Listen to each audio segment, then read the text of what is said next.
reasons. Number one, it's less cumbersome, and it also can be taken down and replaced really, really easily. And it looks classy. You know, it looks classy. I support the staff recommendation. Is that good? If that's a staff recommendation, I'm fine with I it. think that's what it was. I'll go with that. My preference is for the more slated, but I'll go with. Well, let's only talk about things we want to deviate from staff recommendation. That's fine. I don't think there was any other deviations that, I mean, the plants is good instead of these bushes, you know, they have a standard, and succulents would be great. I mean, the staff recommendation looks good to me on. Easier to maintain, yeah. Does staff recommendation include flowers, Well, Succulents and, succulents? They would need to be California native species or succulents, and they would not be allowed to grow more than 18 inches above the height of the planter. right. Yeah, you know, sure. Sure. I think we're getting a little too nitty gritty on the plants on that. Well, the Are we way going they to get look out better- there with the ruler and measure 18 inches? I don't know. I think what they were trying to say is there's a great disparity what those things look like in the pots now. I mean, so Well, I hear you. We don't know how tall the planter is, but maybe we limit the total height, but it's an experiment. Let's see how it goes. let's go with it and see if we get them, Okay. and then we can deal with it later if it's are a there problem. any other items?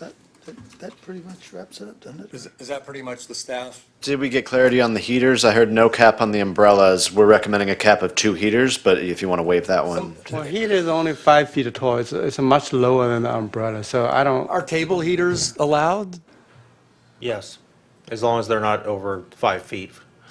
And there are table heaters that would comply with the height requirement. I mean, I'm okay with the height requirement. I'm not a restaurateur. I don't know how many heaters they're going to need there on a cold December night.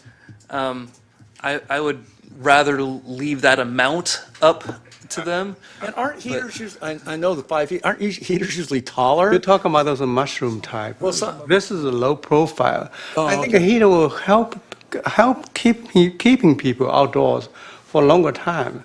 When we get into the autumn or get into cold at winter, night, yeah. and they stay longer. Should we look at a number per table? No, it's just, I think the shop owner is going to know how many Yeah, heaters they let- need to let keep the their customers restaurant, warm. Two is, in a space this big, in my opinion, is also too limited. Okay, so those 5-foot ones Leave are it the ones that look like discretionary. they're glass and the flame Let's kind of leave- comes up in them? Is that, okay, well, those, Yeah. all right. I'd Leave say it limit the discretionary. height, but they can have as many As they want. as they want. As they need. Okay. Is there anything else for clarification? So as far as the compliance, the date to comply with the new requirements, it's going to be the end of September. And all of the features that we're talking about today would be included, meaning the number of umbrellas, colors, heaters, like the furniture, all of those standards would be required to be in compliance under a new permit that's obtained prior to the end of September. Oh, what I also throw in here is billing monthly. I mean, we had $80,000 in the rears, and we had a business just say, well, never mind, I don't want it, even though they owe us a bunch of money. Let's just bill monthly. That's what the businesses want. I think that's what our finance department wants. So let's just bill them monthly, so if they get behind, we can deal with them. Yes, that does not need to be codified. That's something that we can bake into our permit with the business owners and just establish that that would be done on a monthly basis. Can I just clarify, based on Adam's question about implementation and the mayor's comment that some parklets may not be able to comply? So those parklets then would need to be removed from the street or relocated by September if they cannot comply with the requirements. Say end of September? Or they could go through the planning commission process. That's true. To get the alternate, to get approval of something that's not part of the standards. So what would those businesses be? What are the names of them that you're proposing to close down? Oh, the ones that are blocking their fronts completely are Oliver's, or the olive oil store, Tressel's Clothing, and the tiny, What are the restaurants' names? the Oliver's is. So they have it's- notice, at least, that they- Oliver's is Beachfire, isn't it? I think that's Coastal Cowboy. Or is that Trestles? Coastal Cowboy.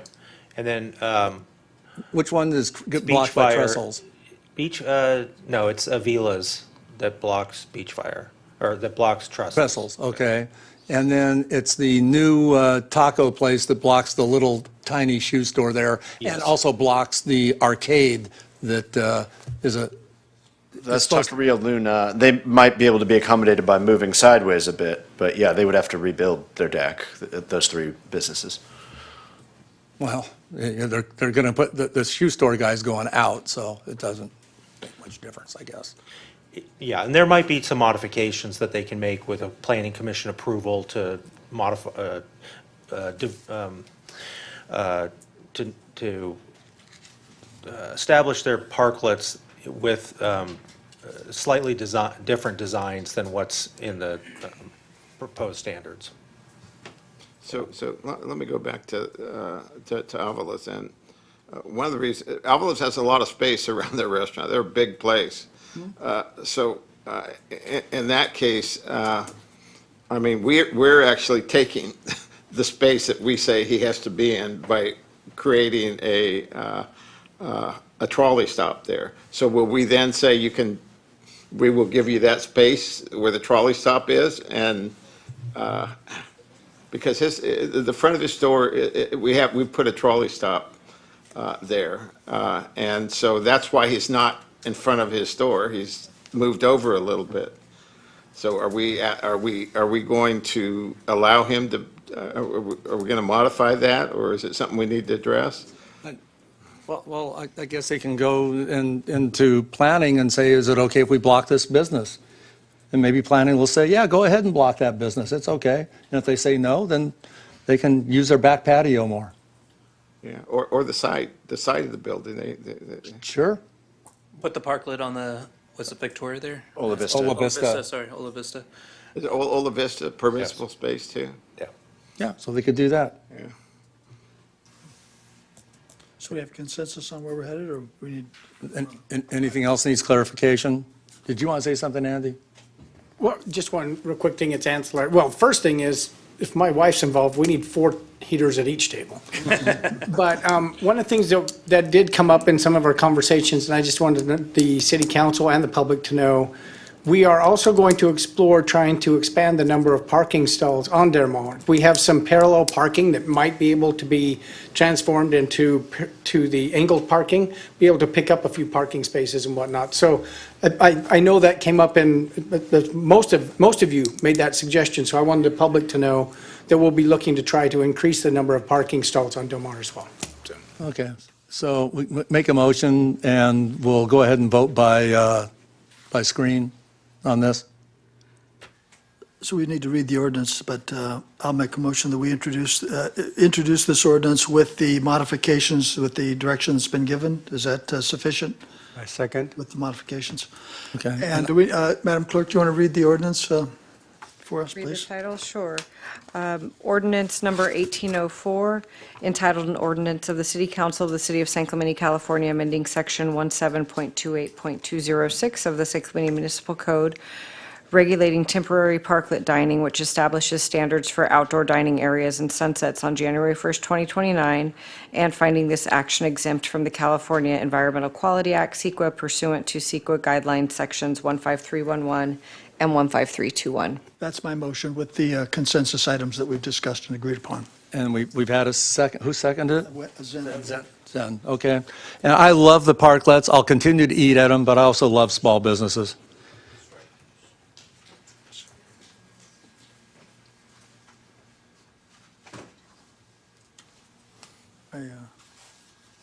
It didn't come up on Steve's It thing didn't yet. come up here, request to speak, agenda, where am I at here?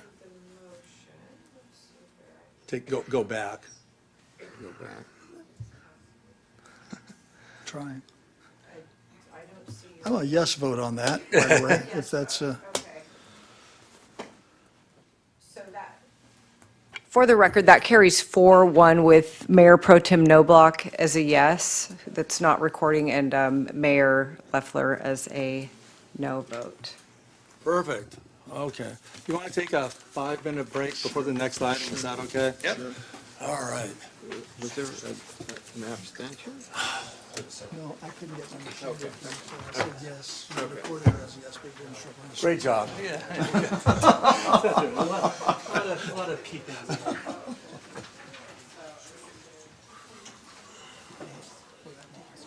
Good job, a lot of work done.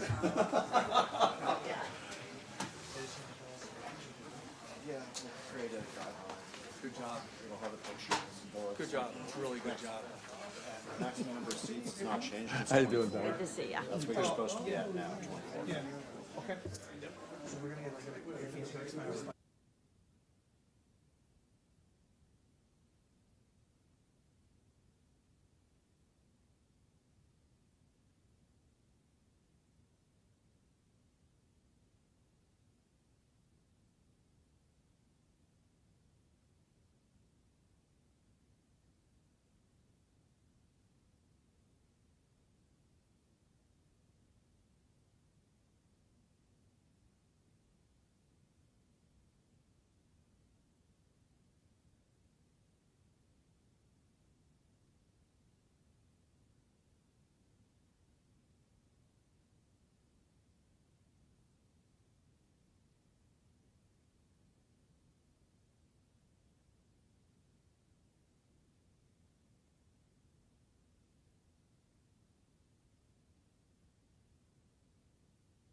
All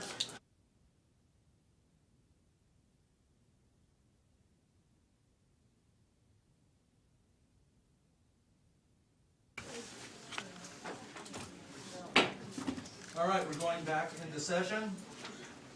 Okay, Mayor, next item on the agenda is item 8C. This is a public hearing and introduction and first reading of ordinance number 1801, adding section 12.28.025 to the San Clemente Municipal Code relating to municipal golf course tee time reservations. Okay, I'll open the public hearing. And any council members have any disclosures on this golf course item here? I've received a number of communications, but none that are particularly have swayed me one way or the other, so I'm impartial. And I'll assume all council members join. Okay. So we have a staff report.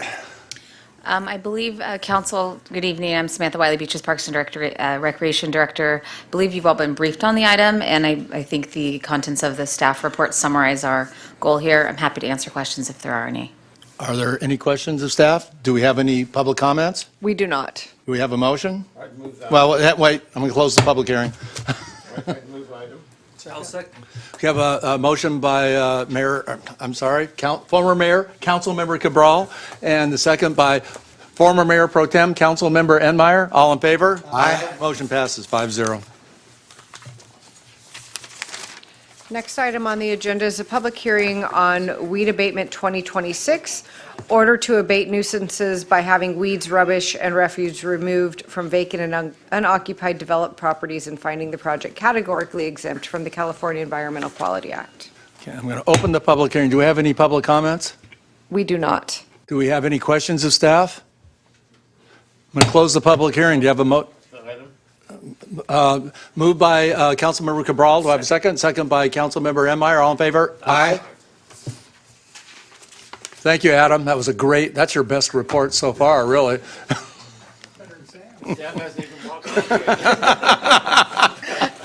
Next item on the agenda is item 8E, public hearing introduction, first reading of an ordinance approving zoning amendment 26-066 to amend San Clemente Municipal Code Section 16.50.1010, relating to urban lot splits, and Section 17.86.010 relating to two-unit projects consistent with housing element commitment and state law, and finding the project exempt from the California Environmental Quality Act. Public hearing is open. Do we have any ex parte disclosures from any council members? Do we have any public comments? We do not. Close the public hearing. Do we have a motion? I would move the item. I'm going to let Councilmember Wu with the motion to move. I move the item. I have discussion. Do you really? Yeah. I just want to remind the public that we get this material weeks in advance, have a week to review it, and have reviewed it thoroughly. So it's not like we haven't read it, haven't got the staff. We've also met with staff on this and gone over it. That's it. Motion by Councilmember Wu, second by Mayor Pro Tem Noblock. All in favor? Aye. Passes 5-0. Okay, next item on the agenda, moving on to item 10A, which is new business. This is the first in a series of reports concerning the upcoming election. So the first item on your agenda tonight is just the calling of the election for November 3rd, 2026. This is for the two seats for city council members and for mayor. It's also requesting consolidation of the election with the county. And then from there, you'll be asked to adopt a resolution related to candidate statements. And then finally, the fourth resolution, which is optional, is to adopt a resolution calling for a special election in the event of a tie vote at any of the municipal elections. So if you'd like to go one by one on the resolutions. Okay, so again, the first resolution is 2658, and that is calling for the holding of a general municipal election to be held on Tuesday, November 3rd, 2026, for the election of certain officers as required by the provisions of the laws of the state of California relating to general law cities. Do we want a motion Okay, on? motion to move. Is there no, if there's no public? Oh, comments, yeah, are there any public comments? I'm sorry. There are no public comments on this item. Approve Resolution 26-58. Moved by Mayor Pro Tem Noblock, is there a second? A second? Councilmember Wu, all in favor? Aye. 5-0. Second resolution is 2659, and this is adoption of a resolution requesting the Board of Supervisors of the County of Orange to consolidate the general municipal election with the statewide election to be held on November 3rd, 2026. If there's no public comments, Mr. Mayor, No, I'll make a resolution. No public, a motion by Mayor Pro Tem Noblock, second by? Second. Second by Councilmember Wu, all in favor? Aye. Passes 5-0. Third item on, third resolution for consideration is adopting regulations for candidate statements, and that just states that we will limit our candidate statements to 200 words. Is there any public comments? There are no public comments. Motion? So move it. Motion by Councilmember Second. Meyer, second by Councilmember, Oh, we have one comment? I But we've I don't already have voted. any public comments on this side, or do, okay, sorry, okay. Is this for 10C? No, it was for the limit of words, but I was out there getting Oh, step forward, Amanda, that's okay. Hey, for transparency, right? I mean, you're, okay? Thank you, Rick. I really appreciate it. What is, I mean, just a quick, I know you can't answer my question, however, 200 words, you know, when you're writing a letter to the editor, the limit is like 350. And you're really trying to use abbreviations, anything that you can to get that in that time frame or in that space. But 200 words, I mean, that's really limiting, you know, basically your right to, you know, address your platform, right? Your key things that you have accomplished, any commissions or committees you have, you know, been on or anything like that. So, so that's why I was wondering, hopefully you wouldn't not limit that, and I appreciate your time. Thank you, Amanda. Thank you. And we know we feel that pain, for sure. Exactly. Yeah, Laura's just yes, adding up all the things. Yeah, thank you. Absolutely. So we had a motion by, I have a question to the Sure. city clerk. Is that 200 word limit imposed by the city council or the election law or OC? So election law, the election code 13307, preparation and form of candidate statement, the city council can elect to allow 200 words or 400 words. So each candidate, I'll go ahead and read the election code, the citing of the election code. Each candidate for nonpartisan elective office in any local agency, including city, and county, or district, may prepare a candidate statement on an appropriate form provided by the elections official. The statement may include the name, age, and occupation of the candidate and a brief description of no more than 200 words of the candidate's own education and qualifications expressed by the candidate. However, the governing body of the local agency may authorize an increase in the limitation on words for the statement from 200 to 400 words. The statement shall not include the party affiliation of the candidate, nor membership or activity in partisan political organizations. Okay, So you thank can you. increase it to 400 if Thank you. you, It's always been 200, as far as I always been remember. 200, correct. Okay, thank you. okay, so again, I think, who made the motion? Was it Councilmember Wu that made the motion? No, to no, move? no, Councilmember Enmeyer made Enmeyer the made motion. Second? Victor Second by- seconded, I believe. Second by Councilmember Cabral, in favor? Aye. Aye. I missed who made the first, the motion. Councilmember Enmeyer. Ann Meyer, and the second was? Cabral. Cabral, thank you. And then the final resolution for consideration on this first item is providing for a special election in the event of a tie vote. So if two council members tie, you can either, What is it now? they would either basically do a straw vote, or you would adopt a resolution to hold a special election in the event of a tie vote between two council members. Let's just wait and see, because I think what happens, people cure votes. It never ends up in a tie, so Right. it's a problem we don't need to fix, I don't think. Okay, but we can still pass this resolution, or? No, we don't take that option. this is to have a special election. Right. Yeah, Okay, yeah, so we don't want, If there is- that would be very expensive. So do we I'd rather have. table it? Do we just table this? We just I think we table it. Okay. Mayor- We don't need to do anything. That's what tabling. And I'm sorry, before you make a decision, we did have one speaker card come up as I was speaking to you, so I didn't see it come in, so I Okay, don't know if you want to make let's a. hold off and Tony, you're speaking early tonight. This is a pleasure. Super simple. But since we're on the topic of ballots and candidate statements and whatnot, I know you already voted, but just, we've had so many issues with the titles that people list. Remember Jackson Hinkle he was working as a barista, yet he listed himself as an energy consultant. Zen Wu sued his opponent over a title issue. If there's any way that we cannot have these issues moving forward, whatever the vetting system is that needs to be put in place to verify what they list as their title is 100% accurate, so there's no issues whatsoever moving forward. Thank you. That's all. That's a great comment, Tony. Okay, so on the number 4 here, I move that we just table the item. Second. Second by Mayor Pro Tem Noblock. All in favor? Aye. Passes 5-0.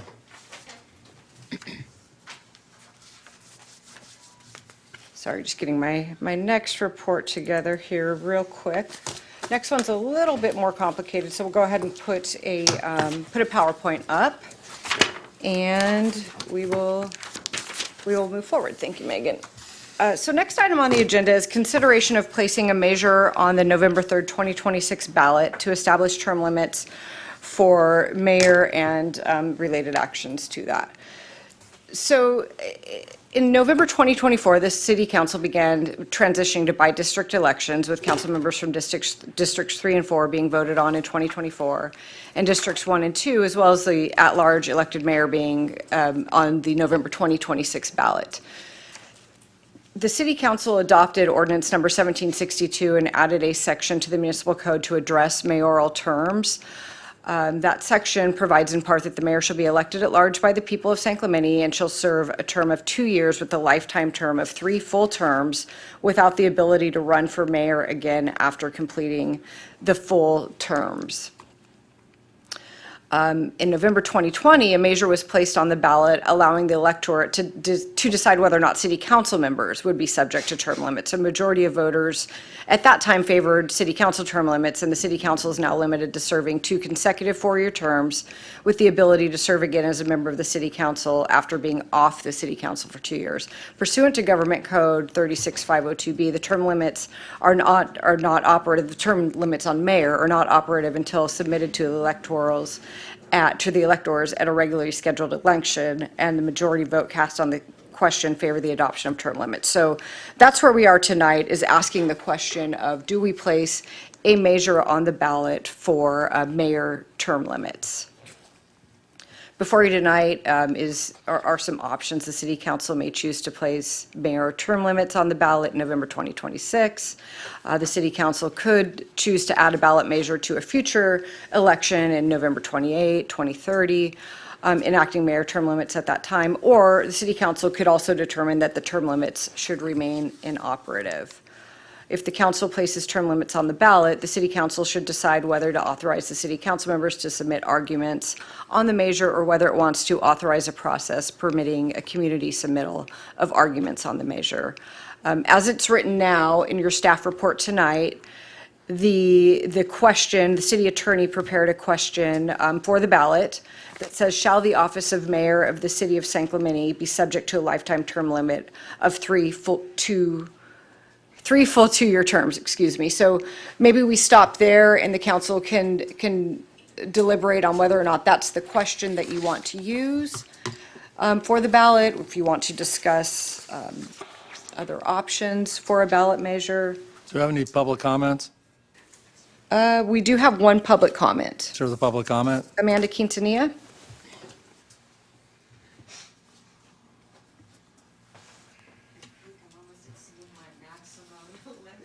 There is no maximum Thank you. limit. I was joking. There is a concern because this matter was raised recently at a public meeting, and that the mayor role is basically more for ceremonial events, to be the chair. So I'm just wondering, there was already a resolution. Do we have to place it on the ballot as a ballot measure? I mean, if we could save money for the city, I'm all for it. I just feel like, it's just the mayor role. We already have term limits for city council members, and a mayor is a city council member, is just the designation of the mayor role. There's no extra powers or authority of that. So, and then, of course, the city attorney is the co-parliamentarian as well. So that's what I was just wondering about that. And I appreciate your time. Thank you. Yeah, I'll open with comments. I think if we remember, kind of the reason we came up with 2 years is at least the residents would be able to have a say on 2 people that got on the city council instead of just 1 with the districts. And also, they would be guaranteed of voting every 2 years instead of possibly every 4 years and not being engaged. That was the reason I think we kind of thought it was a good idea. It didn't really have much to do with limiting the term that a mayor could serve if they kept running. So Mayor, the reason, well, what you just described was the reason to having a 2-year term, not the term limit, Right. which is a separate issue. No, I'm trying to say how we got there. came to this point right here. Could I make a couple comments? I actually really agree with Amanda's, the speaker's comments here, that the mayor is a city council member. He's just voted on at large and does not have any extra special powers except for the ones listed, that he is a ceremonial leader, presiding chair of the meeting, serves all regional board postings, and appoints committee and commission members with advice and consent of the council. So that being said, I would actually propose that they be regulated to the same degree as a council member, that you would only serve as 8 consecutive years. Like, or 8 consecutive, 4 terms. yeah. Yeah. Yeah, so it might be you're a council member, then you're a mayor for 2 terms, mayor for another 2 terms, and then mayor for 2 years, mayor for another 2 years, and then you need to take 2 years off before running for either council or mayor again. Otherwise, we can get into this situation that you can be a council member for 4 years, be a mayor for 2 years, be a council member for 4 years, be a mayor for 2 years, be a council member for 4 years, be a mayor for 2 years. And so you could end up becoming on the council for 18 years without really having to work alongside the idea of the term limits for a council member. So that's where I'm wondering. Just like it was for the last 95 years. Well, there's a reason why the voters voted against, to put in term limits, though. So in going along with the spirit of those term limits, I would say, hey, let's treat the mayor in the same regard that we would for the council. Yeah, I thought we discussed having mayor and city council, however you want to break it up, as being total of 8 years. Yeah, and so that's why I'm a little confused about this ordinance here. This ordinance is only on our agenda because we realized that what the council did a few years ago was illegal, because we didn't have the authority under state law to limit the number of terms that a mayor could serve. So that's why we're kind of revisiting the issue. And then the question is, as Mark mentioned, it's really wide open. How much time, are there going to be gaps in between, what's reasonable and what makes sense? Yeah.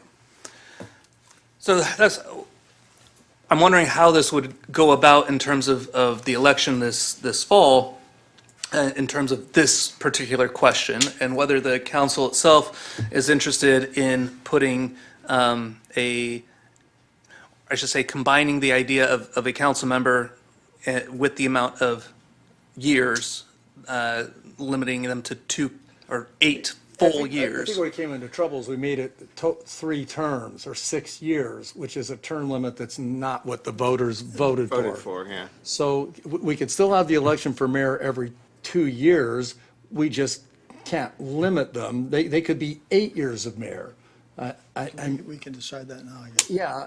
We'll put it on the ballot for the people to decide. It's, so, I mean, but it should be like city council. I think it should be in, correlation with city council. So you're saying 4 2-year terms as mayor with then 2 years off if you want to run for council or mayor again?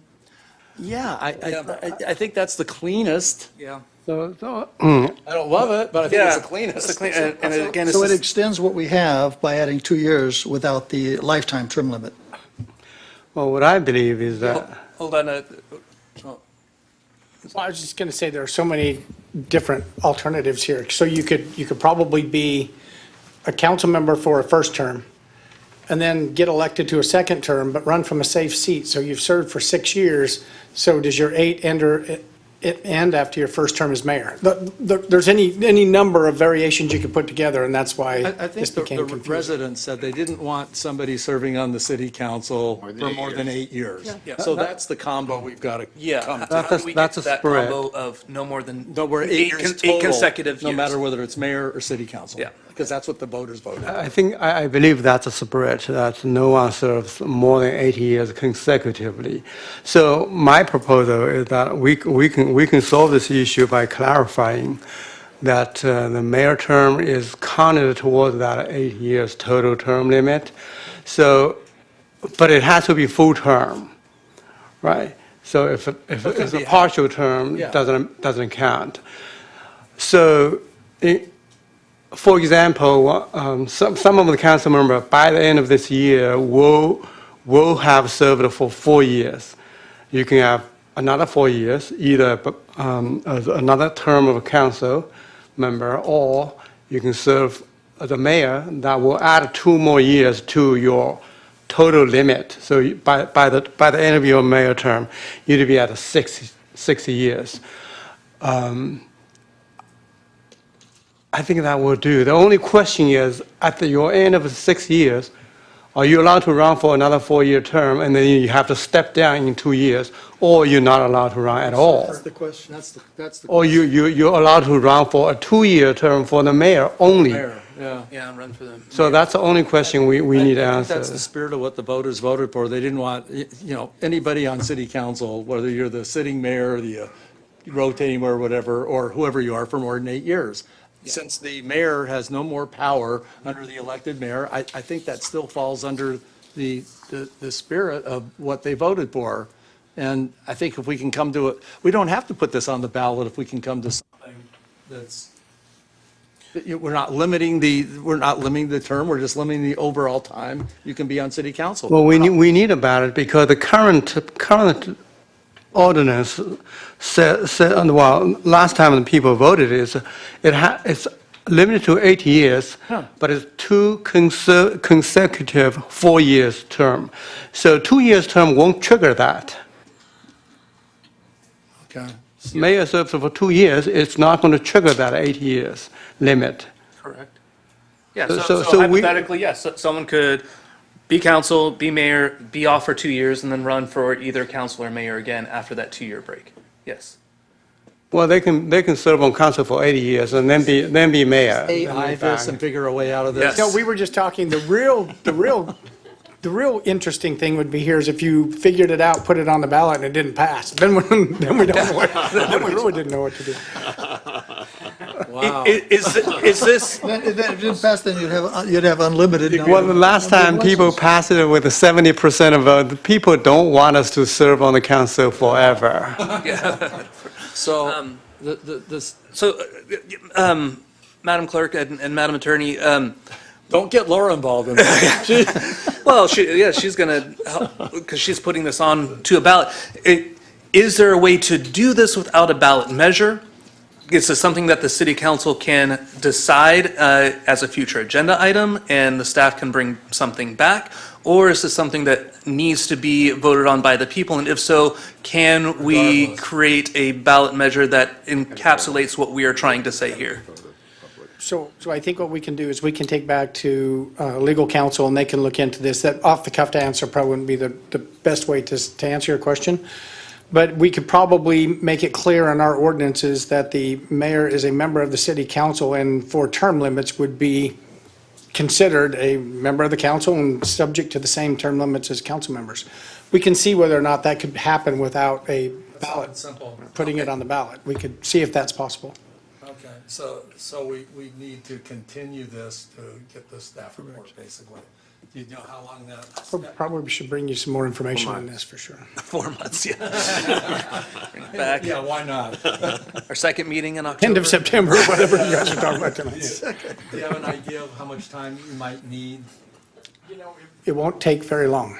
We just want to be able to study it a little bit. We could probably bring this back to your next meeting. We just want to make sure we give you the right answer. Great. And is that, what's the next meeting? May 5th.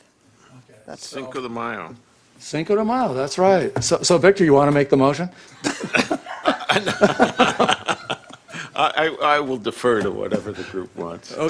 Somebody want to make the motion to Yeah, so, bring this back? yeah, I'll make the motion that we put this forward to staff and that staff comes back with more information on how to proceed with a 8-year, or proposing that the mayor is a council member that is within that term limits of 8 years. And I'll second that comes back on the May 5th council meeting. And to make sure you do a Monte Carlo simulation to avoid all the potential challenge in the future.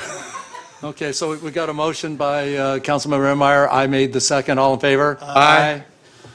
Wow, can't wait till May the 5th. All right, next item on the agenda is City Council action under Election Code, Section 9215, in connection with the certification of a petition related to a sales tax measure and related actions, and a review of the ballot measure for educational purposes and how the measure, if approved, would impact the city's finances and operations. Do we have any public comments on this? We do have public comments, yes. Let's go ahead and hear the public comments. Okay. We have a staff report also. Oh, there is a staff report. Are you the staff report? I am. I apologize. Andy, I No, but defer. we can do it however you'd like. No, let's go ahead and have you, Okay. this might change the public comments. It might. It might not. Okay, so first off, at one of your meetings, you asked us to review the Citizens Initiative and come back to you with a report of how it might impact the city. And so staff has tried to do that. And it's a proposed 1% increase in the local sales tax intended to address coastal erosion and wildfire preparation. So one of the things I wanted to get out of the way really quickly is that the presentation may appear to be skewed, because if the Citizens Initiative doesn't pass, not much changes. We will continue on doing the things that we are. So anything from this point on is a discussion about what could happen if it passes, and that may appear as though, oh, wow, look at all these things we could do if it passes. That's just the nature of this, of how we're talking about. But I did want to make sure that the city council and the public realize that we have done a lot of things to try and prepare for these things. As you know, we're ongoing, regardless of whether or not the measure passes. There's been improvements. We did 200,000 cubic yards of sand between T Street and Linda Lane. There was 37,000 cubic yards of sand placed at North Beach. We have a temporary helipad that's been put in down at La Pata and Vista Hermosa. And we secured a helipod for placement on the Ridgeline Trail. So whether or not that passes, these things are critical issues in our city, and so we're working on them regardless. But if the citizen initiative passes, certainly many projects could be considered or advanced more quickly. That's maybe the nutshell of it. So one of the things I wanted to talk about is coastal erosion, and we'll start with coastal erosion, move to fire, but I'll move through these pretty quick. Coastal erosion is not new, it has always existed. I think sometimes there's this feeling that, oh, what's happened? Well, nothing's happened. Prior to development, the beach was naturally replenished by streams, storms, and even landslides. Sediment flows have essentially been eliminated by flood control facilities, river channelization, roads, rail lines, those other things, so that natural sediment is no longer reaching the beach. But to have sandy beaches, the sediment must be placed on the beach to overcome the loss of natural sediment movement. So this is a picture of the Dana Point Harbor. Before it was a Dana Point Harbor, it was a Dana Point Bay, I guess. I don't know what people would call it. But one of the things you can see here is way back in the day, there was a lot of erosion that was happening naturally along our coastline. And as you know, most of the sand in our area moves from north to south. And so this sand would transport down to our beaches. So a lot of people, you hear it all the time, but I thought this was a good picture that illustrates, you hear all the time, well, when our beaches really started to die was when the harbor was built. Well, you remember that when the harbor was initially built, there was about 2 million cubic yards of sand placed at Capo Beach, and all of that pretty much moved down here, and over the last 40 or 50 years has fed our beaches. But that deposit has probably run its course at this point. So Dana Point Harbor, well, there you go. I probably should have moved to my next slide. But actually the pictures are actually really cool about this. So that's what Dana Point looked like before and after the harbor. So in case that was, I found that very interesting. So some of you are old enough to remember this. In 1971, though, I was 5, so I don't remember much about it. So blah, blah, blah. Most of you guys remember it very well. Okay, so if... Some of us do. I remember because that's the year I was born. If additional funding for coastal issues was available, here's some of the things, and frankly, let's be honest, the coastal issues are a little bit more advanced because we've been looking at them a little bit longer than fire preparations. But certainly we would try to continue projects like the additional sand nourishment projects at North Beach. This is where we put the 37,000 cubic yards in North Beach. And that certainly not what is the deficit there. The deficit is much higher, but it was a good start and it's been a good thing for us. We would continue the Army Corps project. As you know, the city needs to raise or find revenues of about $15 million every 5 to 6 years. That's in today's dollars. Of course, there's some over time that grows, but that's just inflationary issues. But that will allow us, and that's paying for 50%. Remember, the federal government pays for 50%, local match is 50%. In the first round, we were able to get some state grants. And actually, the state paid for 85% of our match. So we're going to continue to try to look for grants. The problem is the state right now is in worse fiscal condition than it was when we started this project, and we'll just have to watch and just kind of see what's happening. But that's certainly one of the things we want to watch for is we need to start finding revenue sources for the Army Corps project. It made a difference. There's no doubt. And one of the nice things, well, a lot of people didn't like the color of the sand, but one of the positive things about the color of the sand is we've been able to track it. We've been able to see where that sand went. And we can tell the new sand from the old sand, as you can tell, the very different color. So we've been able to see how that sand has transported, and most of it has gone south and has gone to places like even the state beach and beyond. There's even some of this newer sand as far south as Cottons if you look at some of the aerial photos. So it was certainly a successful project and has certainly helped our beaches. Some of the people tell me that T Street has regained a better wave again, and there's been a lot of positives, so that's good news. This is a picture that was taken by our lifeguard captain. He wanted to be here tonight. He's not feeling, he's a little under the weather, but he said in the time that he's been here, there's never been that much sand at the headquarters. So that's been a positive thing that you can tell the before and after. One was taken in 2018, one was taken in 2025 in December. So certainly we have other things besides sand, and the way I read it, and I believe it to be true, is that if the initiative passes, up to 30% of that funding could be used for something other than placement of sand. And some of those projects may include the rebuilding of the T Street Bridge. As we know, it's a little bit older. It's not in perfect condition, and it's going to take a lot of money to fix that bridge, but it's a critically important infrastructure to our city. A lot of people get to the beach going over that T Street Bridge. It gets them across the railroad tracks, and there's an elevation difference there from the parking lot, as you know. So that's a potential project that could be used for. And then you can see some of the projects, the pier. The pier right now, we have some deferred maintenance on the pier. Certainly, that was in the redevelopment agency before it was dissolved, and so the tax increment used to be used to maintain the pier is no longer available, so we do that as we can out of the general fund. wildfire is there's been some interesting things that have been proposed, and so one of the things, and again, these are just ideas, of the city council and the committees that have been talked about in the measure would have to decide what projects would go forward. I'm just presenting some of the ideas because I was asked to do so. This is a flood control facility that is located from La Plata and basically goes down to Lowe's. That certainly could be augmented as some kind of a fire break. You could put a trail facility in there. We certainly want to look for projects that are multi-use. If we're going to do things with the fire money, do things like trails and other things that can be used not only for fire breaks and those kinds of things, but also for facilities that benefit the community. This is the area now. I think all of you are familiar with it. It wouldn't take a lot to perhaps even clear some additional vegetation out of that, make it a true fire break, include some trail facilities and make that a really nice area. Right now, the area that is to the west of Veracruz is very dense. Now, I tried to take pictures that would illustrate this. Unless you walk down there, it's very difficult to truly understand how dense the vegetation is down in here. So that would take a little bit of work, but it certainly would hopefully lower the fire risk in that area. This is the area I'm talking about. I think we're all familiar with it. At that point, if it's done correctly, we might be able to have a grade separated or a facility that's not anywhere on the road, grade separated from the road, from the high school all the way to La Plata. So that might be a nice addition to some of our multimodal, get some of those. Right now, I think all of us are concerned about the number of e-bikes on Pico. It's certainly dangerous on Pico, and we see a lot of them. That's a high school. It's a very popular route, but it's a fairly fast road. And so, whether or not the initiative passes, these are things we need to be thinking about in our future. And so I just bring those up.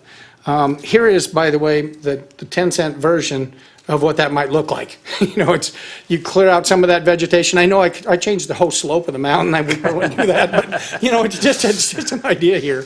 But you can see you would change the vegetation to be a little bit more fire-wise, provide some different types of trails, maybe more of a running trail, more of a biking trail. Anyway, just some ideas, but have it serve more than one purpose. Serve as a fire break, but also a recreation facility. And no, we wouldn't regrade the whole mountain. What's that? This is AI created? Oh, don't get into AI. Andy drew this by hand. You see why I don't use AI? I'm so bad at it. I'll never do it again. So I had a chance to talk with our fire chief. He's here, was here tonight? Oh, he left Dana Point just to be with us. Thanks for coming, chief. I really appreciate it tonight. This is the new forward fire station that was built out in Rancho Mission Viejo. It's modular. It's my understanding that it can be assembled and disassembled and moved relatively quickly, but it is a great facility. This is something we could maybe put up at Steed where we would have the red flag warning days. Woo. And then you can see here, these are the helipods that we're talking about. You fill those with water, the helicopters can come fill themselves, and you can see the water line there off to the right. Fills it up rather quickly, and it's ready for the next helicopter.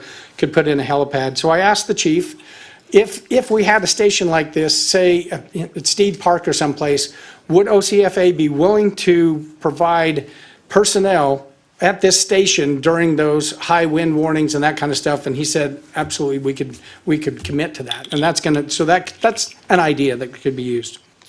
So a few quick facts about what's included or not included. Maybe at the city, there was some question and some ideas of what it could do for the city.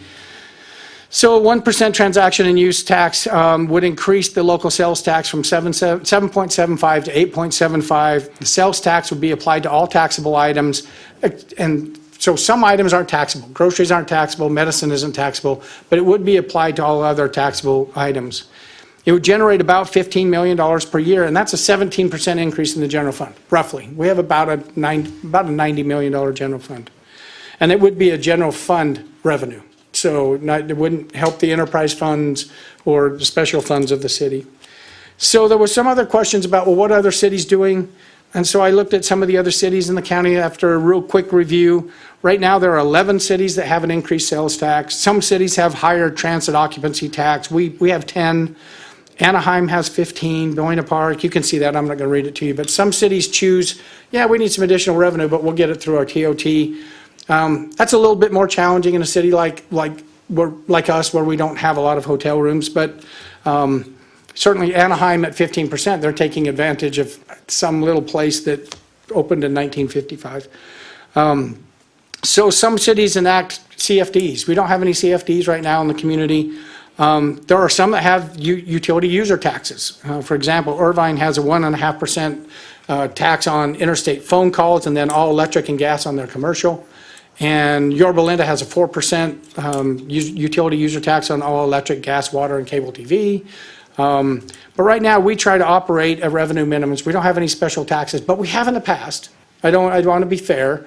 In the past, we had the Clean Ocean Fund. We've also had at times, we had a road improvement fund.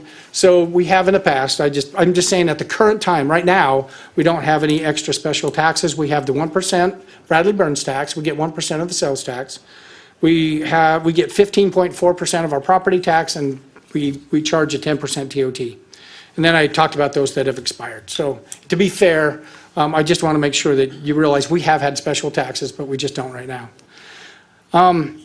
So one of the things that has come up, and we want to, this is the most important thing to me, is that we want this, and I've had an opportunity to kind of be in some different conversations on social media, and I'm not good at that.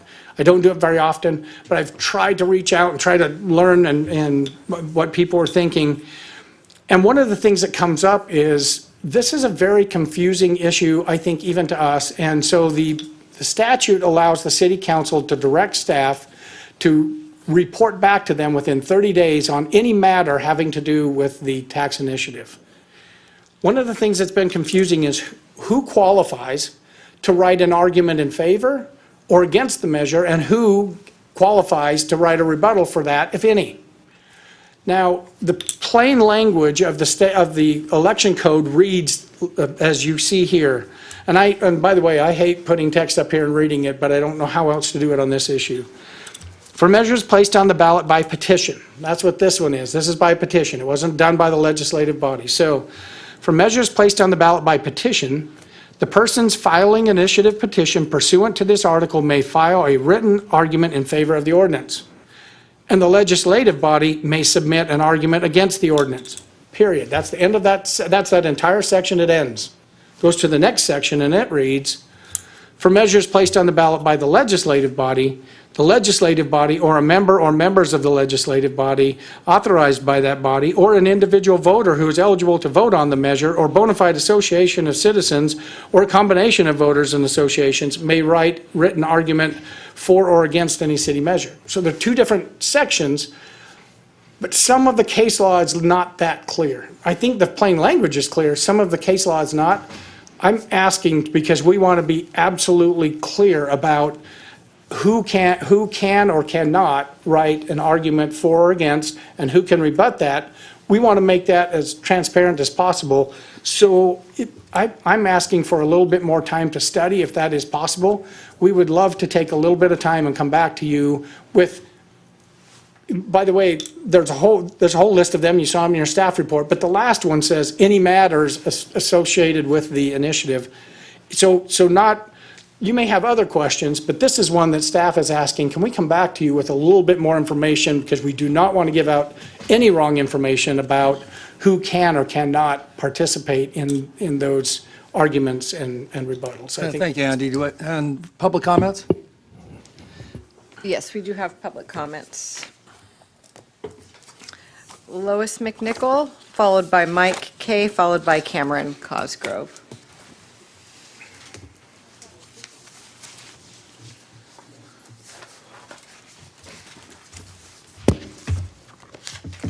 This is a really bad time to talk about new taxes, okay? I just did mine. So really, really unhappy about supporting any tax of any kind, okay? So therefore, April, you choose another month. But other than that, I was really happy to hear Andy say, well, we're going to use it for more than just wildfire mitigation. We are going to try and put in some dual purpose here. So get trails out of it and do all kinds of things. That's all great. But I still have an issue with the fact that the last time we put it, or tried to put this tax on here, which was last year, we had this large, huge city council meeting about whether or not the council members even wanted to put the tax on there. And our current mayor said, well, you know, I'm just going to vote yes because I want the citizens to have an opportunity to vote on the measure. Well, right now, even with Andy's report to you, what the citizens would prefer is an actual reading of that petition. Because, yeah, they slid this right underneath, but, I mean, people who were doing that petition, they had a little sleazy way of doing it, too. I caught them.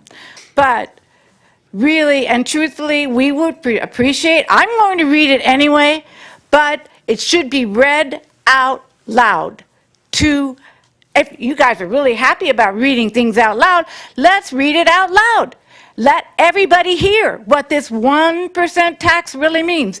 And I didn't hear anywhere in there that there is supposed to be an end date here of some kind, as I remember it on the petition. If there's no end date, that, I think, takes it to another level, and we have to rethink this. Thank you, Lois. And for clarification, I didn't see that either. Is there a sunset clause? I'm sorry, it's a very, it's Just real 20 or quick, 30 just real pages, so quick. and I'm glad to read quick, that loud, but Andy. there is a limit, there is a 10-year limit that can be renewed for another 10 years after the 8th year, but it would have to go to another vote of the Another vote. Okay, thank you. Mike? I got a stretch. It's a long one. There's a 10-year limit. It's a sunset clause. Most people that are following this are aware of that. But the fact that Lois doesn't know that and that you guys needed clarification brings up the point I wanted to make. We, as a town, need information and accurate information in order to make an informed decision. Unfortunately, in my opinion, social media is often the place where that takes place. Social media is a dump. It is full of crazy people, people that are on drugs, people that are drunk, people that are angry. It's a horrible mess.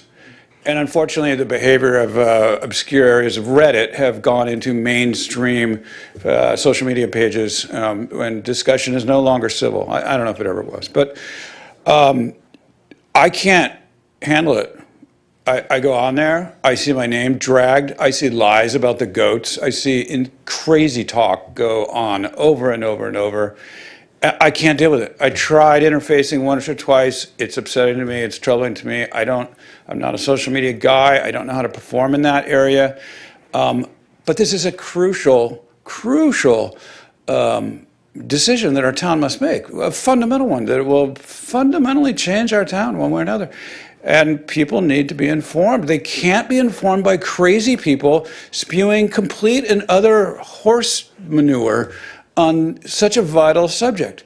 To that end, I am going to ask that all y'all step up a little bit. And I'm going to challenge you guys to get on there. I know you hate it as well. I know it's a trap. I know you got to watch every damn word you put on there, and someone will intentionally misinterpret it. But it is that important. I've seen our amazing city manager get on there. I don't know how you have the patience and humbleness, City Manager Hall, to go into those discussions, but you do, and you do it amazingly well. When folks like yourself weigh in, the crazies get a little quiet. Nobody's like me get in, and it's, oh, you're just going to do this to make money off of goats. No, you rich people. No, there's no money in goats. Okay? There's no money. You lose money in goats. There's no money in goats.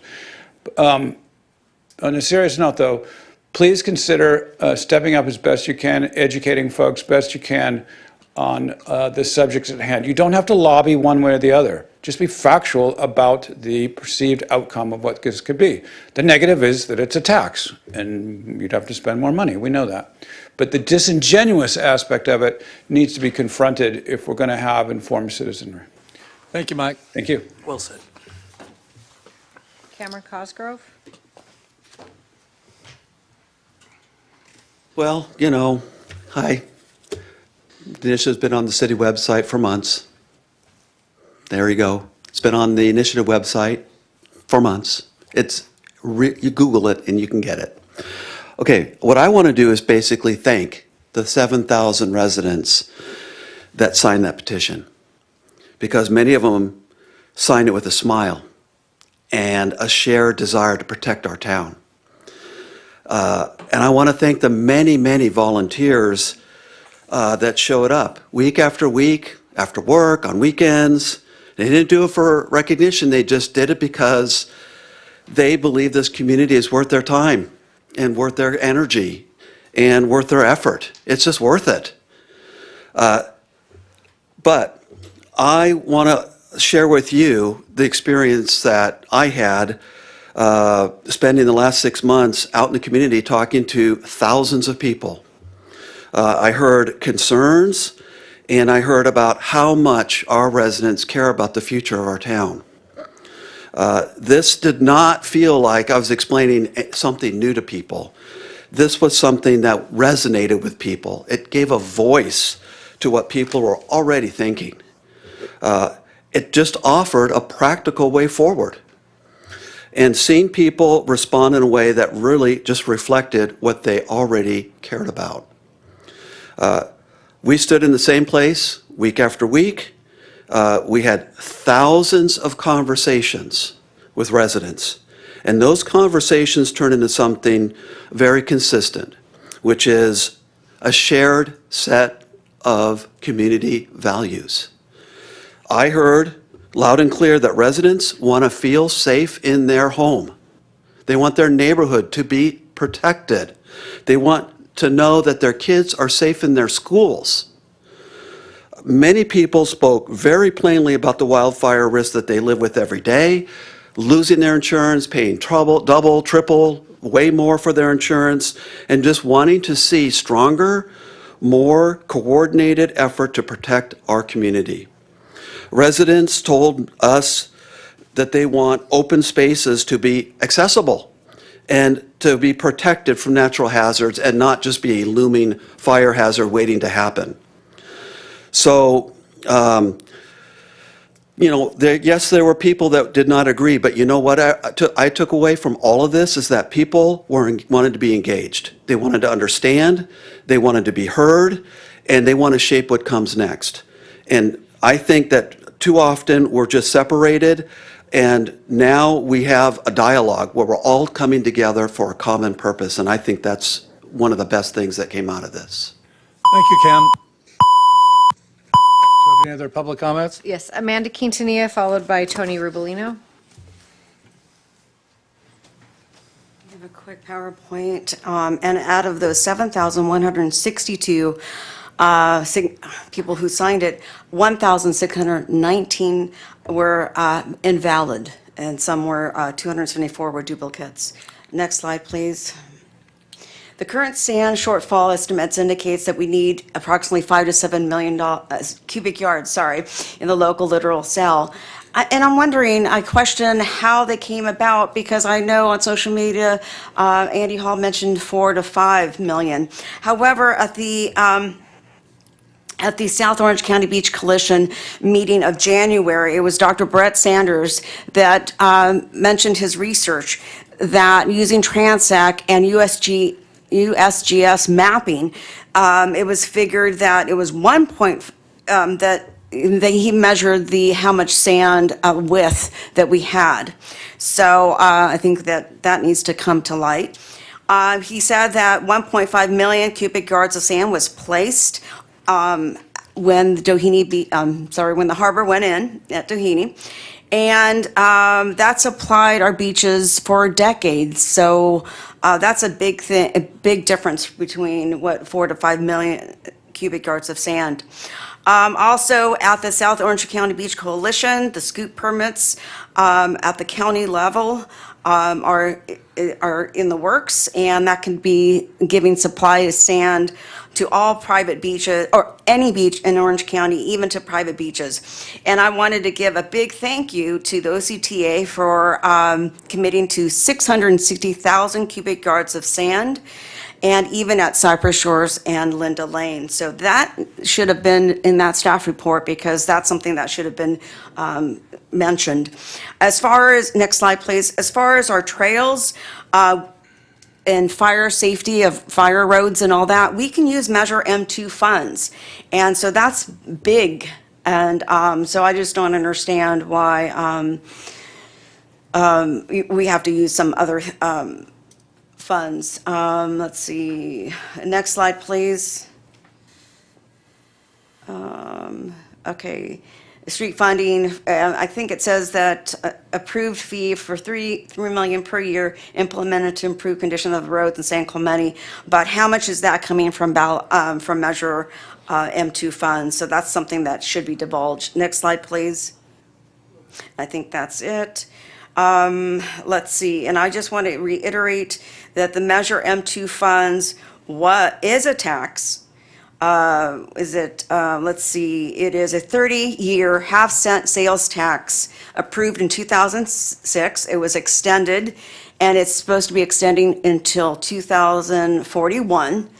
And so we need to use those funds before we lose them. So we don't need a sales tax. Thank you. Thank you, Amanda.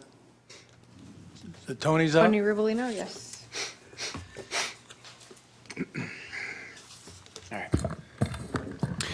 First, I would like to commend City Manager Andy Hall just for the participation in those forums to have that dialogue.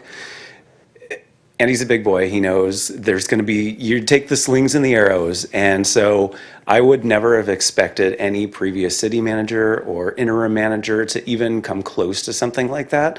So just the fact that Andy is participating, I express my gratitude just for being a part of that process.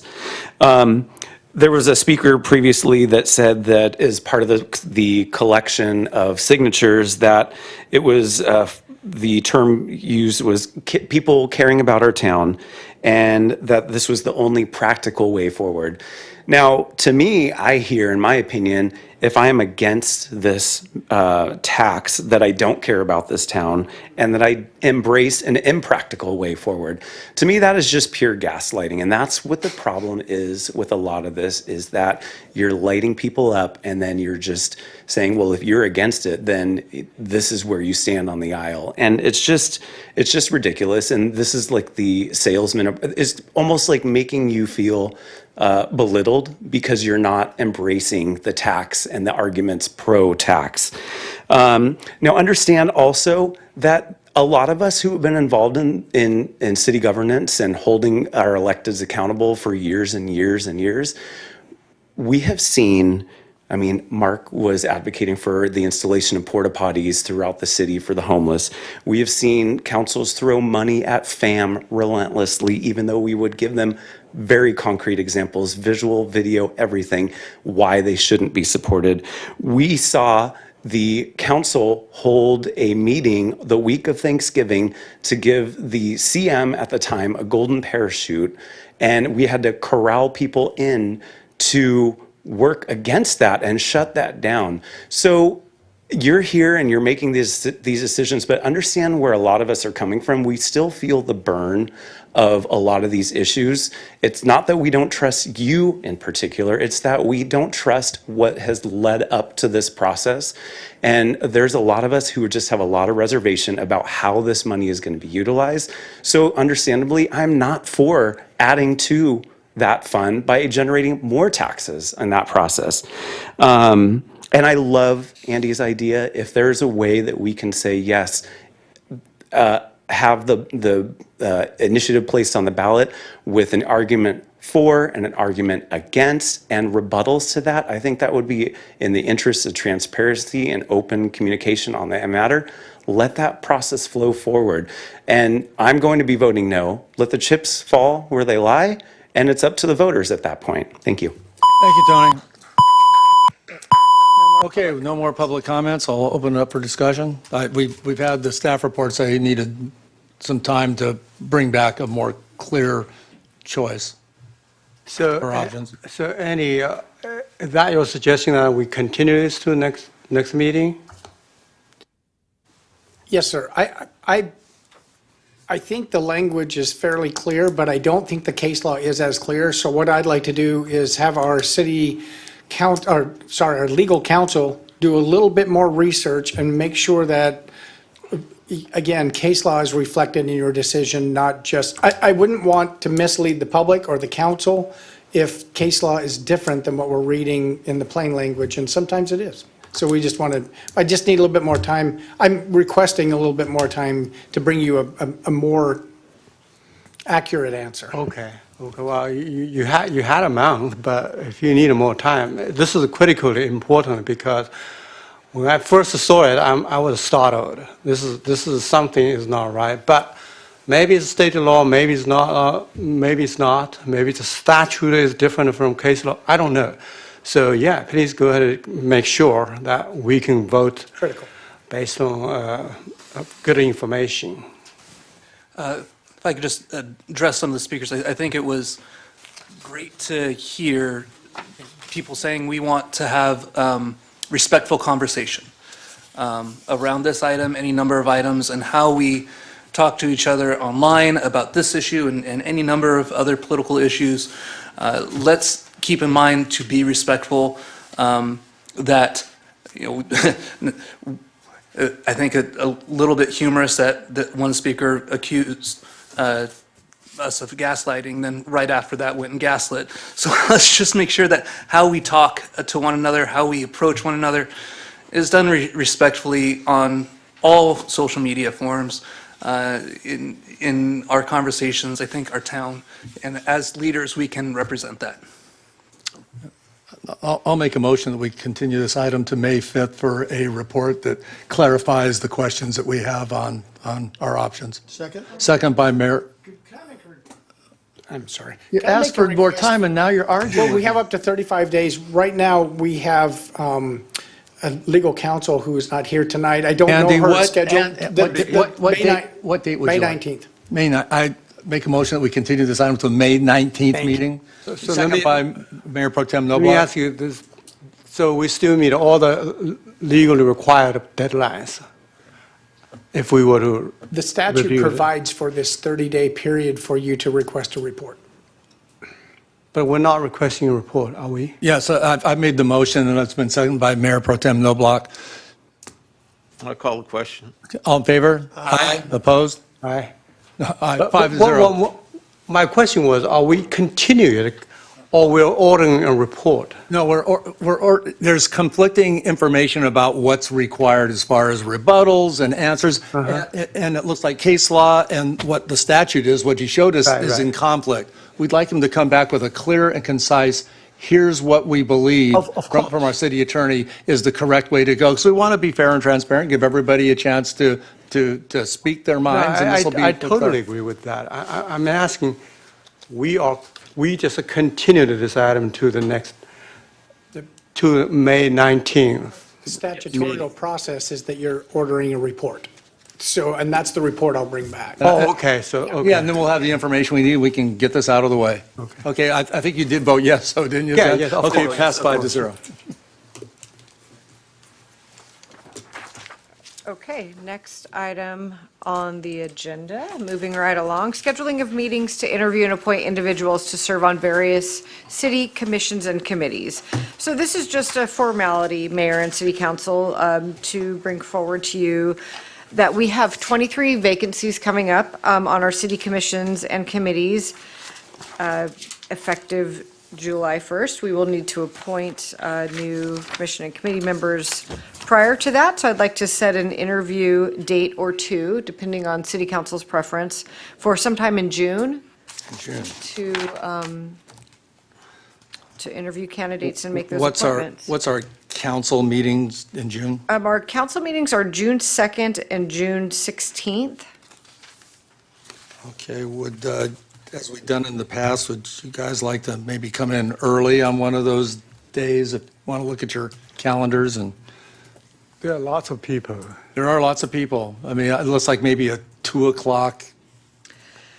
Yeah. May I make a suggestion that we split them up somehow and do half of them on June 2nd and then half of them on the following, so I'm trying to get my calendar out here, the following city council meeting, 2nd and the 16th. 2nd and 16th.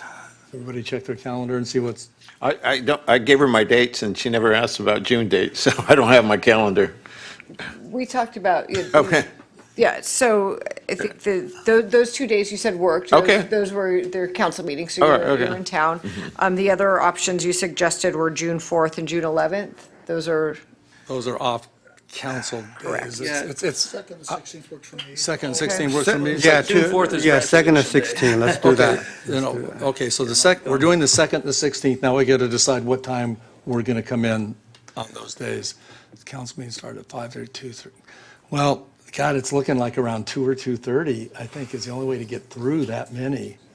You guys got some feeling on Well, that? we can take a look at the history. In the past, how long did we spend? Past, we've had about half the amount.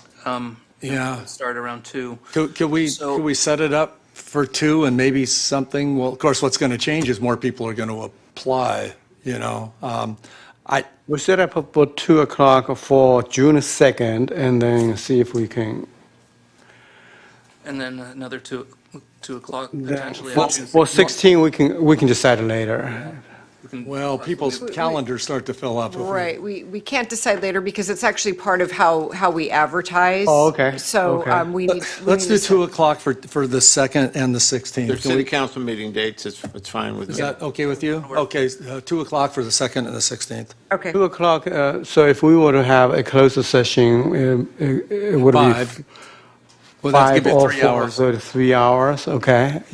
Lori, you think 3 hours would be enough? It depends on a couple of things, how many applicants we get, but we obviously don't know There's that. also options of what we can and- do is, like, say the council meeting starts at 5:30 and we haven't finished, we can ask the applicants to stay till the end, or we can, could we possibly say, can we move the council meeting to 6 o'clock and finish, or is that a You could do possibility? that. I think my recommendation, rather than having applicants wait for a several-hour meeting, would be to maybe have closed session at the end of, continue Yeah, closed move closed session. to the very end. Okay. The other thing that the city council could and probably should decide is how much time you want to allot each interview, so each candidate. And you But can we do don't have that. to do that tonight. 'cause You we do don't not have to do many- that tonight, but you can do that at the beginning of We'll the meeting figure that. based on how many When applicants do the you have. applications close? This is the first step, and I wanted to get the dates first, and then I would determine when they would close. So at this point, with meetings being on, the first meetings being on June 2nd, I'd have to close the application period by May 20th in order for us to get you the agenda packet the And then following. we'll know exactly. It feels like each candidate would get maybe 5 to 10 minutes. 5 minutes would be enough. We might get 100 people apply. You just never know. So let's just set it up. Okay. You just need a consensus? Looks like you have a consensus. We have a consensus, 2 o'clock on June 2nd and 2 o'clock on June 16th. Perfect. Okay, thank you. Next item. Consideration of a first reading of an ordinance and to adopt an urgency ordinance to modify and standardize the parking time limits on portions of Avenida Del Mar, North and South El Camino Real, North and South Ola Vista, and the city-owned parking lot located at the San Clemente Library and Community Center with amendments to Section 28 of the city's traffic regulations and finding the ordinance is exempt from the California Environmental Quality Act. Good evening, Mayor, members of the City Council, Adam Atamian, Community Development Director. This item is related to some parking modifications that the staff is proposing in the areas shown in green on these maps. One on the left is the Community Center parking lot. The one on the right are the streets of portions of North and South El Camino Real, portions of Avenida Del Mar, and portions of North and South Ola Vista. The purpose of the item before you is to standardize the parking limits in the downtown area. Currently, there are different areas that have different time limits. And in some comments that the city staff has heard in previous meetings, and as well as community meetings outside of city council, there have been some comments from the public related to increasing the parking time limit to 3 hours to better accommodate uses in the downtown. Staff feels like that's a really good way to, one, standardize everything, but two, provide a little bit more opportunity for patronage of the businesses in the downtown area. There has been some parking analysis that has been done by Ace Parking over the last couple of weeks. Part of the concern initially was that people may have been parking in these areas all day long.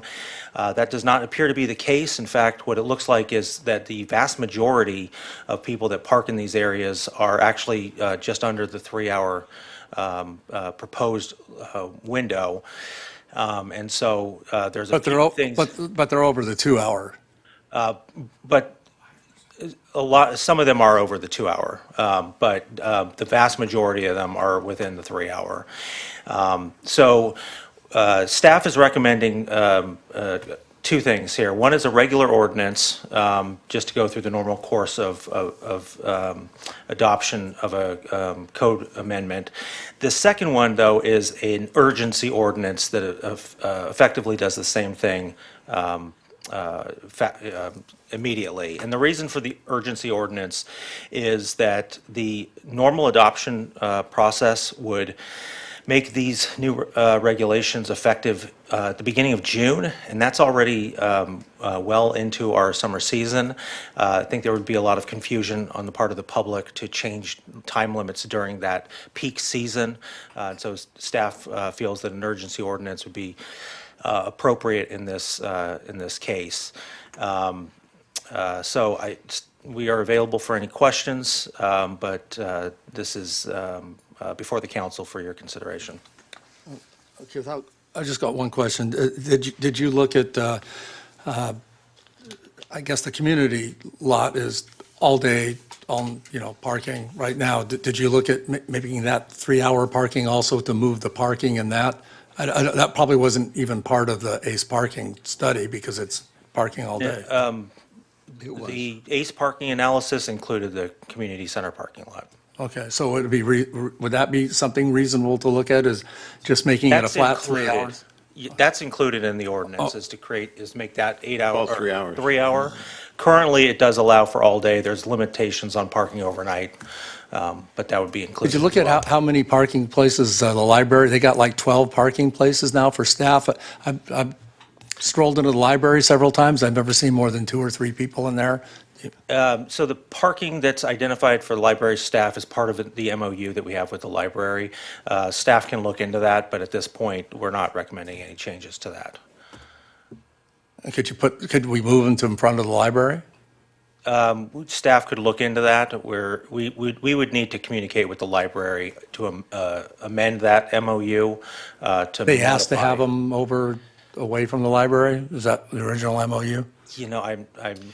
I don't know.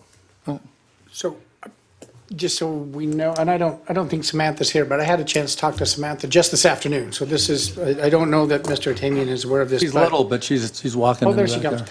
there. But she reviewed this for me this afternoon. What we found out is that the library parking in the MOU is for library hours. So what we could do is we could post the library hours. After that, it could be open community parking and have the same 3-hour time limit. Awesome. The employee parking for the city, that is where we do park our parks and recreation trucks. We would need to maintain those, is it 3 or 4 stalls? Is it 3? Oh, 4 spaces, Those yeah. 4 stalls for Can you get the rid truck of parking. the storage? Do you still have a storage unit there? That's gone? We've looked Okay, great. That's all the questions I have. Well, Two separate motions. One for the regular ordinance, one for urgency. do you want the emergency ordinance first? Regular first. Regular first, okay, I'll move that we move the staff. we did- Mayor, have we done public comments? We have Oh, public I'm sorry, comments. do we have public comments? Yes, we do. Dee Coleman, followed by Mickey Rathman. I think Dee wants to speak on another item, the next item. He just. You also have a speaker card in for 10F, so you do not want to speak on. No. Mickey Rathman. I apologize, Mickey, for trying to blast right by you. I'm sorry. It's all good. It's getting late. I understand. Good evening, Mayor and council members. Mickey Rathman, local resident and downtown business owner. And I'm just so excited that we're working on parking with ideas and trying to do something. So I just think it's great. I support the proposal to move downtown parking to a 3-hour limit, but want to emphasize that time limits alone won't necessarily solve our problems. Enforcement is key to making any parking policy actually work. Without consistent enforcement, longer or shorter time limits don't really matter. Spaces stay occupied, turnover doesn't happen, and customers who are the lifeblood of small downtown businesses and restaurants struggle to find parking. Effective enforcement ensures that parking spaces are used as intended for active visitors, not long-term car storage. I also support adding a limited number of short-term spaces, 20 to 30 minutes, in the highest demand areas. These quick stop spots are essential for people running brief errands like picking up food, grabbing coffee, making a quick purchase. When designed well, they can increase our turnover and make downtown more convenient without taking away from longer visits. I also want to highlight the importance of the shared parking agreements, which I know you're considering. I strongly support the city pursuing these partnerships, even if the lots are not available 24/7. Parking demands fluctuate throughout the day, and many private lots sit underutilized during certain hours. With strategic agreements, those spaces can serve nearby businesses and visitors when they're needed most.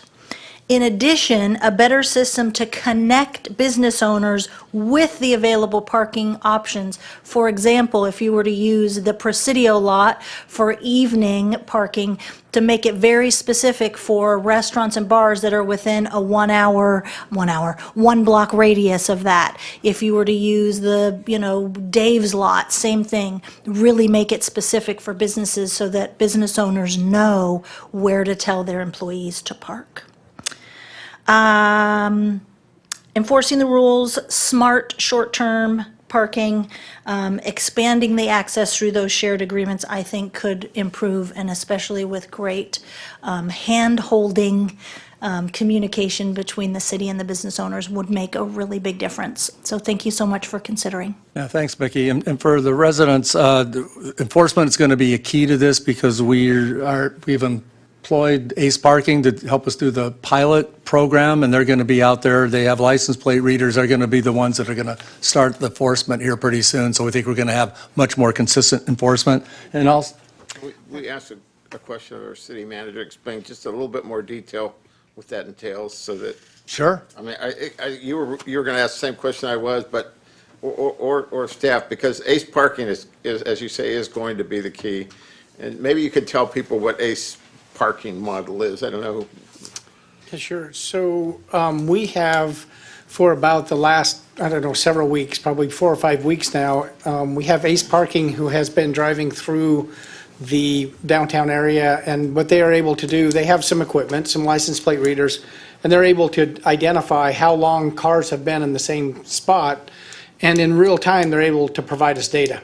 So we have data now about how long each car is staying in each space. They can do it right down to the specific license plate. And so we're able to now provide you, as we move forward, with a lot better information. For example, what we did find out is that more than 90% of the people in the areas that we're talking about, more than 90% are staying less than 3 hours. So that 90%, we're going to get 90% compliance at 3 hours. It's going to drop at 2. It'd certainly drop a lot more at 1. So that seems to be about the right time frame that people need to do their business in downtown. And it's based on data. We heard a lot of anecdotal data that, employees park there all day long. Well, some of them probably do, but more than 90% of the people are staying there for less than 3 hours. And we wanted you to be able to make decisions based on facts rather than kind of what people might think is happening. This is actually giving you some data to make good decisions as we move forward in that area. Help us understand, in terms of enforcements, once they begin enforcing, they drive a vehicle, they're probably going to catch and ticket people a lot better than throwing a chalk mark on the road. And explain that difference. Yeah, this technology is a little bit more advanced than that. So they're able to drive by And if a license plate, they'll read the license plate. If they drive back by in 3 hours and that license plate's in that same place, it'll notify them, and they'll be able to go tag that car. So there is no physical marking of tires or anything like that. They would just be able to tell by that license plate reader. It's a pretty efficient system. And they'll be out there every day. Correct. Yeah. And also this. During the parking hours, from 9 AM to 6 PM. And this doesn't preclude the fact that staff is still looking into auxiliary, we talked about auxiliary lots on Granada and Cabrillo, and possibly using those lots for employee parking also, permit parking, which you already kind of have in place. Correct, So and we're still a review pursuing. of some of the striping that we talked about earlier. Right. Yeah, we need to constantly be looking, so the other thing we found out is that even though this cycle is taking place and 90% of the cars are moving every 3 hours, the other thing they found out is every one of our parking lots in the downtown area is full all the time. So we do need to try to find ways to identify more parking, public parking. There are some private lots that we need to look at, but the public parking is full, I think about that same amount. About 90% is consumed during the hours between 9 AM and 6 PM. It's very busy down there. It's great. That's a good thing, so. And are we also looking at furthering public transportation as well? Yeah, that's one thing that has been brought up, is that our trolleys stop operating before the restaurants close. So that's something that we do need to talk about as a community and with the council, is maybe we need to extend those hours so more people feel more comfortable parking and using the trolley system and don't feel like they're going to get stuck downtown while they're eating dinner. So that's a good point as well. I've been told we have another speaker card that we Oh, sorry. overlooked. No, it's totally my fault. So who is that, Laura? Tony Rubolino. Tony, again, I apologize for blasting. Twice in the next. Okay. So my wife sets up family shoots for us, and we go all up and down different beaches, and she likes that scene, and so I just kind of follow along and get it done. And we went to Laguna Beach, I think on the last round, and I went to go pay for parking, and I couldn't even do it at the machine there, but it gave instructions to download an app and pay through the app. So I actually took a little bit more time to set everything up. And maybe I've missed some of the conversation thus far, but I guess in my mind, I thought, is San Clemente even looking at this type of revenue? Rather than giving free parking for 2 or 3 hours, why not use an app and have people be able to input, and you could do surge pricing or, all that kind of stuff. And then maybe if somebody's at a restaurant and they're like, hey, we're having a really good time, we're enjoying ourselves, go on their app and extend another hour or two and pay for that. And that way the city's not missing out on some potential revenue, and you're just working on, like what was said before, it's the enforcement and how are you gonna make sure that follows through. Maybe this app alerts whatever agency you contract with or the city that, hey, there's a spot that's been expired, and then they kind of check and they say, oh, that vehicle's still there, and then they can go ahead and ticket if that's the case. But I just wanna see if maybe we're missing out on something about going app-based and starting to really enforce. And of course, residents would appreciate a way to bypass some of this or have a reduced demand.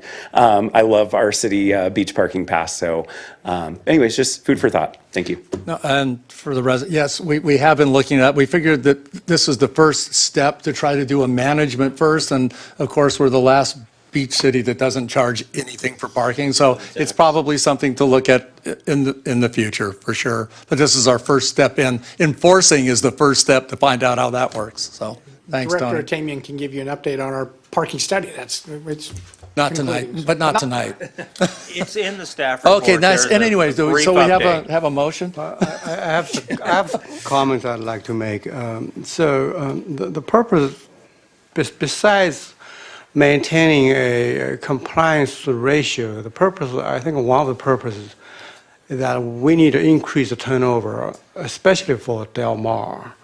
So if we make Del Mar a little longer, from 2 hours to 3 hours, the turnover goes down. There's some suggestion that we add some really short-term parking, 30 minutes or so, but we can also keep it at the 2 hours. In other words, downtown, the Del Mar is a little different. I'm okay with standardize all the other areas to 3 hours. If someone comes to downtown to have a meal and they want enough time to walk around downtown, do some shopping after meal, they can park anywhere besides right on Del Mar. But not everybody comes over for dinner or lunch. And so there are retail stores and they would benefit from higher turnover. So I can standardize everything to 3 hours, but I think it's worthwhile to consider keeping just Del Mar at 2 hours to increase or at least keep the current turnover rate. Yeah, and I agreed with what you said before I actually spent a lot of time on Del Mar and going into businesses and the problem is, especially with the summer coming up, is the businesses hope that people eat and then they go stroll, and 3 hours or 2 hours isn't quite enough. They hit it and then leave. And we want the people to at least have a chance to, hey, they're eating and they look over and they see Mickey's store or whatever and they go, oh, let's stop in there. And we found by the data that 3 hours is kind of the sweet spot anyway. So I agreed before I did the research, but I'd have to go along with staff at this point. That's my feeling. Now, when we start getting more data, we might decide that we need to adjust it. But I think to start out, I think just standardizing it to me, is the best route. I'm ready to make a motion. I'll make a... On the regular ordinance, not the emergency ordinance first. Okay, yeah, so 10E, right, I'll make a motion for the recommended action to consider an introduction and conduct a first reading by the title only of ordinance number 1806. And Madam Clerk would read the rest of it. An ordinance of the City Council of the City of San Clemente amending Section 28 of the codification of the traffic regulations of San Clemente, California to repeal and replace certain time limitations for parking on portions of Avenida Del Mar, north and south El Camino Real, north and south Ola Vista, and the city-owned parking lot at the San Clemente Library Community Center, and finding the action exempt from the California Environmental Quality Act, CEQA, under Class 1 existing facilities, 14 CCR, Section 15301 of the state CEQA guidelines. And I'll second that with a friendly amendment, if this is the place to put it, is there's been a lot of talk about 20-minute parking, which would help out for DoorDash drivers, would help out for people that pop in to take out food. Could we just take a look at, maybe there's some places we could strategically maybe put one at both ends of Del Mar and El Camino Real and Ola Vista, and maybe one mid-block? Why wouldn't you just do that as a separate motion rather than, because it's an ordinance that, Understood. We won't put it in the ordinance, but we understand. Okay, then I'll just make a second on the ordinance. Yeah. All in favor? Aye. Passes 5-0. Now on the emergency. All right, I'll make another motion where do we want to start? Urgency ordinance number 1807. I'll move that item, Madam Clerk. Urgency ordinance of the City Council of the City of San Clemente amending Section 28 of the traffic codification of the traffic regulations of San Clemente, California to repeal and replace certain time limitations for parking on portions of Avenida Del Mar, north, south El Camino Real, north and south Ola Vista, and the city-owned parking lot at the San Clemente Library Community Center, and finding the action exempt from the California Environmental Quality Act under Class 1 existing facilities, 14 CCR, Section 15301 of the state CEQA guidelines. I'll second. All in favor? I'm going to make a comment before you vote. Oh, okay, we sure. already voted. Well, yeah, we That's fine. So let me make that comment. I think by making the urgency ordinance, we're taking away some people's rights to come back to the city council to express their objection or concerns. Typically, there are two meetings: the first reading, the second reading, and then after second reading, there are 30 days. Beginning of June is right at the time that schools are off, so we're not really missing out. I would like to keep the urgency ordinance for true emergency, that something that threatens public peace, health, and safety, such as pandemic or riot or natural disaster. So I'm not going to vote for that. Okay, so you're a no vote. I'm a no vote for the urgency. Okay, passes 4-1. Next item. finish writing that down. Okay, this is item 10F, informational report on the Community Safety and Welfare Committee's recommendation regarding 72-hour parking regulations and consideration of further action. Good evening, Mayor and Council. This item is a continuation of a meeting that the council had last October. We had a member of the public come and talk about the 72-hour parking limit and concerns about how that is effectively implemented or not. And the council directed that this item be presented to the Community Safety and Welfare Committee, and that a recommendation be elicited from them and brought back to the council. The committee reviewed this at 2 of their meetings earlier this year, and they decided and passed by motion to not recommend any changes to the 72-hour parking limit.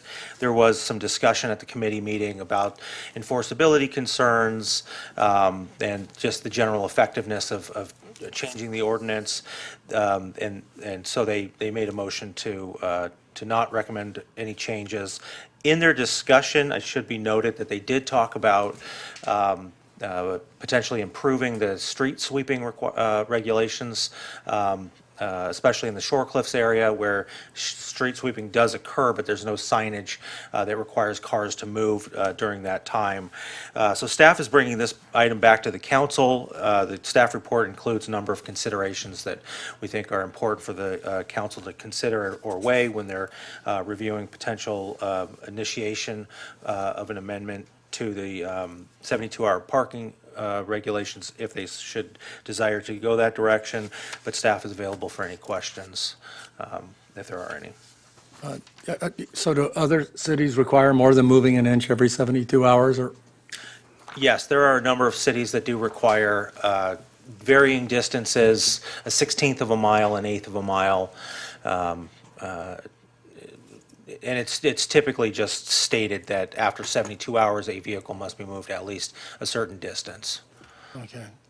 Any other questions of staff? Just in terms of regulation, let's say we were to put this in there, how feasible would it be to monitor this? Could it be that someone just, okay, he moves down a quarter mile for 5 minutes, then moves back to his original parking spot? Well, there's a couple considerations with that. One is that there could be a specified minimum distance, and in order to meet that, somebody drives around, puts that many miles or portions of a mile on their odometer, and parks in the exact same spot. That could be one way to effectively comply.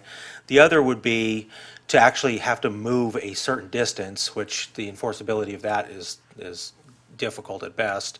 And then there's also a question of what happens if somebody moves their vehicle onto their private property that's adjacent to the street.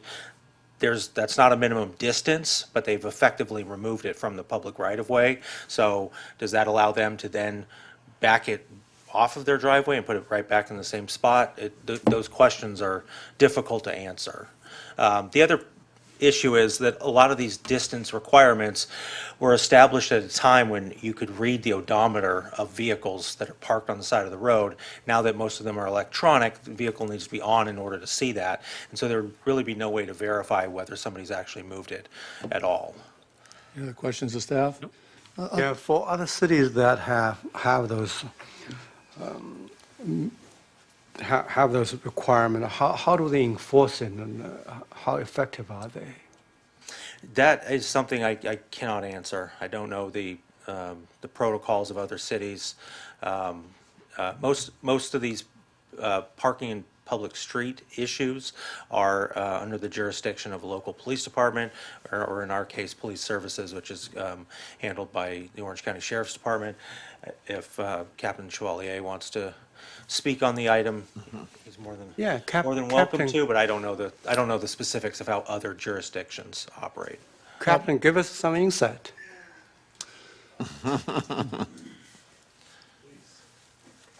And I was worried about enforceability, so what is your experience on that?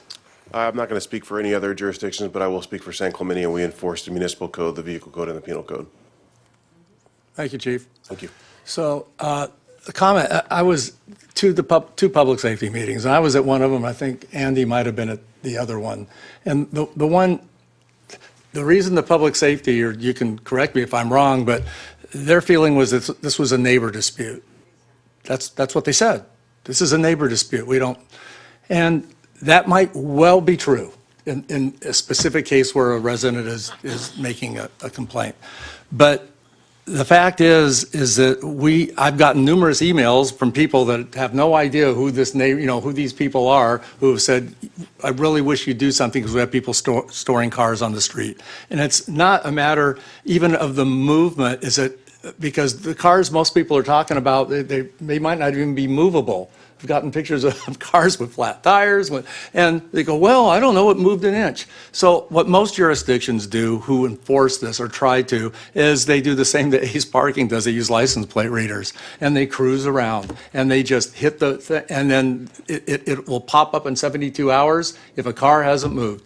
And the fact is, the street sweeping will really, really help this. If we can get things posted and get street sweeping enforced, then these cars that are dumped will probably move, or they can get towed. But we also should fall into line with, and it's not always about enforcement, it's about the fact is most people comply with the law. And if they know they can't leave their cars stored on the street, they'll figure a way to move them or they'll get them off.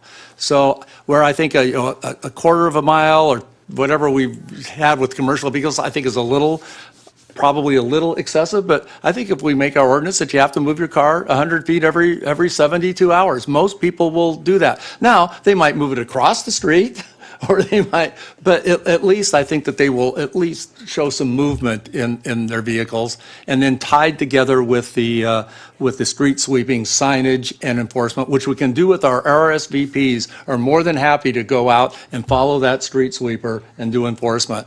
I just think it's a two-prong issue. I don't think it's family dispute has nothing, or neighbor dispute has nothing to do with it. There are always going to be those, and it's going to be tough to deal with those. But I think in the city as a general, I think most people will try to comply with that, and at least we'll get some relief and quality of life, and some, especially down by the Pier Bowl and these places where you have cars that never move. So that would be my feeling is that we do amend our 72-hour ordinance and you have to move your car every 72 hours. Whether we can enforce it or not, we'll try, but at least it'll be something. Well, the current ordinance says they need to move every 70 hours. An inch. So you don't have to have your turn car. You can just push you're proposing 100 feet. 100 feet. That's hard to push that car 100 feet or an operable vehicle. So I think when somebody calls when they have dumped a car there that's, obviously inoperable, you call the RSVPs, they'll go check it, and bless their hearts, if they can get that vehicle operable and moving, then it'll solve the problem. If it doesn't, that they'll cite it and then can tow it. Okay. And we don't just actively drive around to look for those things. It's mostly based on by the complaints. complaint, It's right? complaint-based. Okay. Absolutely. Absolutely. Can I ask then, are you making a motion for staff to come back with a new ordinance that would? Mayor, I'm sorry, before We have you comments. make a, Oh, we before you have make a public com- motion, we have public comments, yes. Okay. I'm sorry. I should have known. Dee, you're probably here to make a comment, huh? Well, Question for staff before the, okay, wait 1 second. Yeah. question staff. Yeah. Adam, or maybe this is for the city attorney, can we, this ordinance is citywide, is there any way we can do sort of like the spot zoning concept where we apply a regulation to a particular part of town, a particular type of street, commercial versus residential, et cetera? Well, we do in various ways. Either, the last item we talked about was establishing specific time-limited parking on Del Mar or the So you could, downtown area. an ordinance But- could identify a particular street or location that this would be effective, that the more vigorous enforcement would be effective. Yes, or it could be as simple as no, then this wouldn't be simple. I'm exaggerating the point to make that point. Requirements like no parking for more than half an hour overnight. Those types of restrictions, those apply in some areas and not others. More So we could- commercial areas than residential, Typically, right? yes, Yeah. but yeah. We could, Or we can just make it west of Interstate 5. Okay, well, that's good to know, so, thank you. I'm sorry, now with public comments, then D. Okay, D. Coleman, followed by Amanda Quintanilla, followed by Al Cullen. This is for you guys, if you can just browse through that, and then if you can set the video up, flip through, just one picture. That's a good one right there. You want to hand me those, Laura? See what he has. Okay, so I came to you 6 months ago, and it was in regards to this vehicle that's parked next to our house. It's funny, Victor's talking about 20-minute violations, 3-hour violations, et cetera. That car hasn't moved for the last 6 months at all. And everybody in this room has a home here in this city. And this isn't a neighbor dispute. This is a neighborhood dispute. It's an area dispute. Imagine your neighbor moves in and parks that car there. And 1,460 days goes by. That's 4.5 years, and it doesn't move. I don't think people would like that. And you call the police 42 times to have them move it. It moves 6 inches, maybe 3 inches. But it hasn't moved in 4.5 years from that spot. So the thing is, this is an ongoing problem. And so I am deeply concerned about the Community Safety and Welfare's report and the recommendation. I feel that it lacks merit and fails to address the persistent problems that the residents face. I respectfully urge the council to reconsider this position for the following reasons. A, it's a conflict of interest and a lack of objectivity by the panel. I was at the meeting with Mayor Loeffler and Andy Hall, and everybody seemed to be in agreement to have this changed, but there was one who was not, and that was Mr. James Royer. He actually was a little hostile and was saying that, oh, this seems like a neighborly issue. And I was kind of at odds about that, and I thought about it, and it turned out Mr. Royer lives in my neighborhood. And so I drove by his house, and it was kind of odd, but you know what? He has a truck park in front of his house. And I went by again the next day in the same spot, and the next day, and the next day, and the next day. And his neighbors are doing the same thing. So it's kind of funny when the report came to not do anything, and the city of San Diego saw that it was a 7-0 that we should change it, and our city says 0-7 that we shouldn't change it. I thought that was really odd from my perspective, the way I was treated at the meeting, and based on the fact that there's a lot of people that feel that this should be changed. So I think, you know, several California municipalities have already identified similar problems with this program. Cities including Dana Point, Newport, San Diego, Pismo Beach, Lomita, all these other cities, and they're changing their ordinance. We need to change this ordinance. We have one of the top cities in the country. We need to keep expanding on this with good city management, especially with the Olympics coming.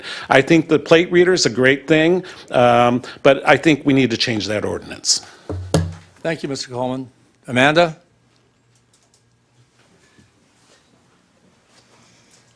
Well, I think the Public Safety Committee made the right decision. This seems like a neighborhood dispute, absolutely. For someone who fought the RV parking for 5 years, that's one thing, right? When you have someone camping out there and there's concerns regarding the safety, public safety of children and people that go to Las Palmas, because they were going on to Las Palmas.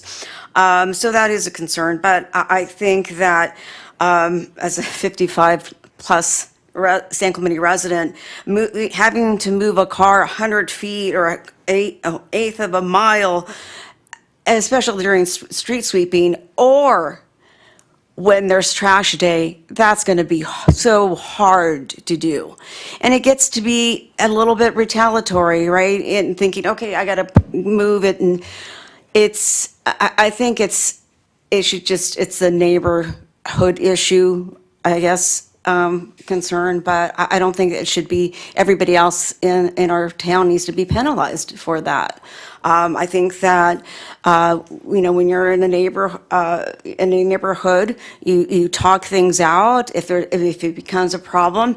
And if you have to call the police 42 times, gee, I wish I only called 42 times on the RV parking, but no, it was consistently calling. and Captain Chevalier actually knows that. But I think that things are in place. This should just be a receive and file, and that's should be the end of that. But I think this is retaliatory, and I don't think that should be, it should be done. It's just not right. But, yeah, moving 100 feet to an eighth of a mile, especially by Maxburg Park, is going to be an issue, right? It really will be, or down at the pier, where it is limited and that there is paid parking there. So anyways, I just wanted to mention that, and yeah, I don't think that this is right. I think OC, our deputies, when you call, if a car is there for 72 hours, they come out, mark it, chalk it, whatever, and they do a brilliant job, and I really appreciate that. Thank you. Thank you, Amanda. Next speaker? Alton Cullen. I was going to say good evening, council members, but I think it's almost good night. This is not a parking issue, this is a storage issue. And that is where the words get confused here. The California Vehicle Code 72651K section says if a vehicle's left there for 72 hours, it's stored and it needs to go, and it's towed. And I think that we owe it to the people in this city to have what took place a number of years ago when RSVP did this type of thing. They even did proactive. And at that point, they were putting a penny or a dime on the tire to market. Today, I read that it's advantageous to have a digital device take the picture so that it stands up in court. Our ordinance, it does not have any penalty. That requires a penalty. The ordinance, I do not think, is bad the way it's written, but it needs a penalty, it needs an addition. I'm an old timer here, probably been here longer than most of you, and that program with the RSV doing this on a volunteer basis and proactive worked wonders. It took care of the storage problem because people knew they were going to get towed when they violated the 72 hour storage limit. So we don't need to talk about an inch or an hour, a mile, or anything else. We need to talk about getting the vehicle out of there and the people know that it's going to get moved the next time. We can also eliminate the 1 pound of yellow chalk that's used to mark a tire today by using a digital device. And that would solve a whole lot of pollution problems. But please, amend the current ordinance and enforce it and get the RSV back in progress.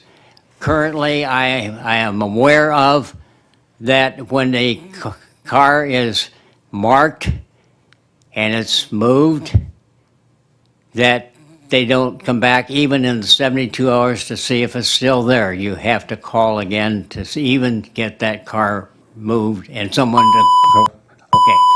I've said it all. Bye. Thank you.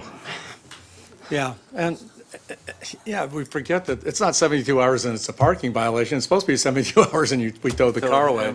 And as you see and I agree with Captain Chevalier, you call somebody and they'll come out and mark the tires. You saw the pictures. They moved it just outside 2 inches. And again, it is a storage issue. We need to compel people to move their cars. I park my car on the street, but I drive it more than every 3 days. So none of us are going to be probably under this unless we're storing our car. So I just think it's a reasonable thing to do the 100 feet and do the street sweeping and get the RSVPs out there to. So are you making a motion that staff come back with an update to an ordinance that would include a 100-foot change. Before the motion, if I could ask staff a question. Sure. I just want to clarify, currently, the vehicles can be towed, they get cited, but then what has to happen before a tow occurs? Do they need a second call, or what has to happen? I'm fuzzy on that. Well, they hang a notice on the car, I mean, is what you do. You go out there and you mark it, and you hang a 72-hour notice on the windshield, and then if you remember or whatever, or somebody calls you back in 72 hours and the wheel is still in that area and that notice is on the windshield, you can tow it, and I'm sure we Is could. that currently happening? So my understanding is that currently a ticket would be issued for parking over 72 hours. Upon 5 tickets being issued, So it takes 5 tickets before. then a vehicle would be towed. Is that Could be towed. OCSD's policy? Wow. Well, There are some. Let me ask you another question. Do we need to, does this ordinance, can we get the RFP to follow the street sweepers without amending this ordinance, or creating an ordinance, or is that something we can do immediately right now?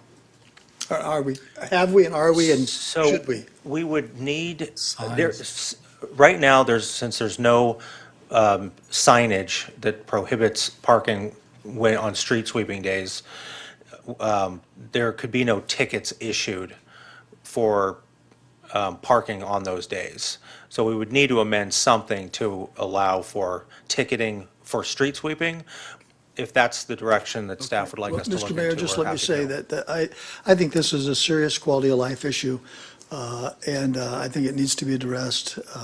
So if you're going to make a motion to bring an ordinance back with some teeth in it, I'm supportive of that. yeah, that would be my motion, is to bring an ordinance back with amending the 72-hour that you have to move the car 100 feet. I think that's going to limit a lot of people that try to store their vehicles on the street. And also, whatever we need to do to get the signage for we don't have street sweeping everywhere in the city even, do we, or do we? I don't even know. I don't know. I know it's a lot.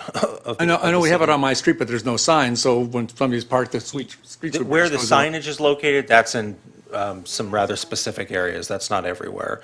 We could look at a particular area.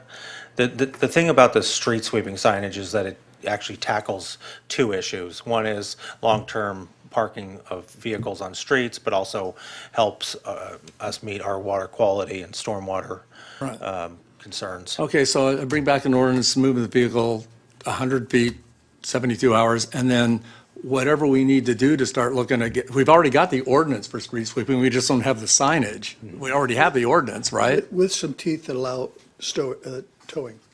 Sure. I support it. Okay, so I made the motion, a second by Councilmember Wu. All in favor? Aye. Passes 5-0. Next item. On the agenda is consideration of an appeal of a special event permit denial for the Festival of Freeride Jetski Contest and special event pursuant to San Clemente Municipal Code Section 12.34.100.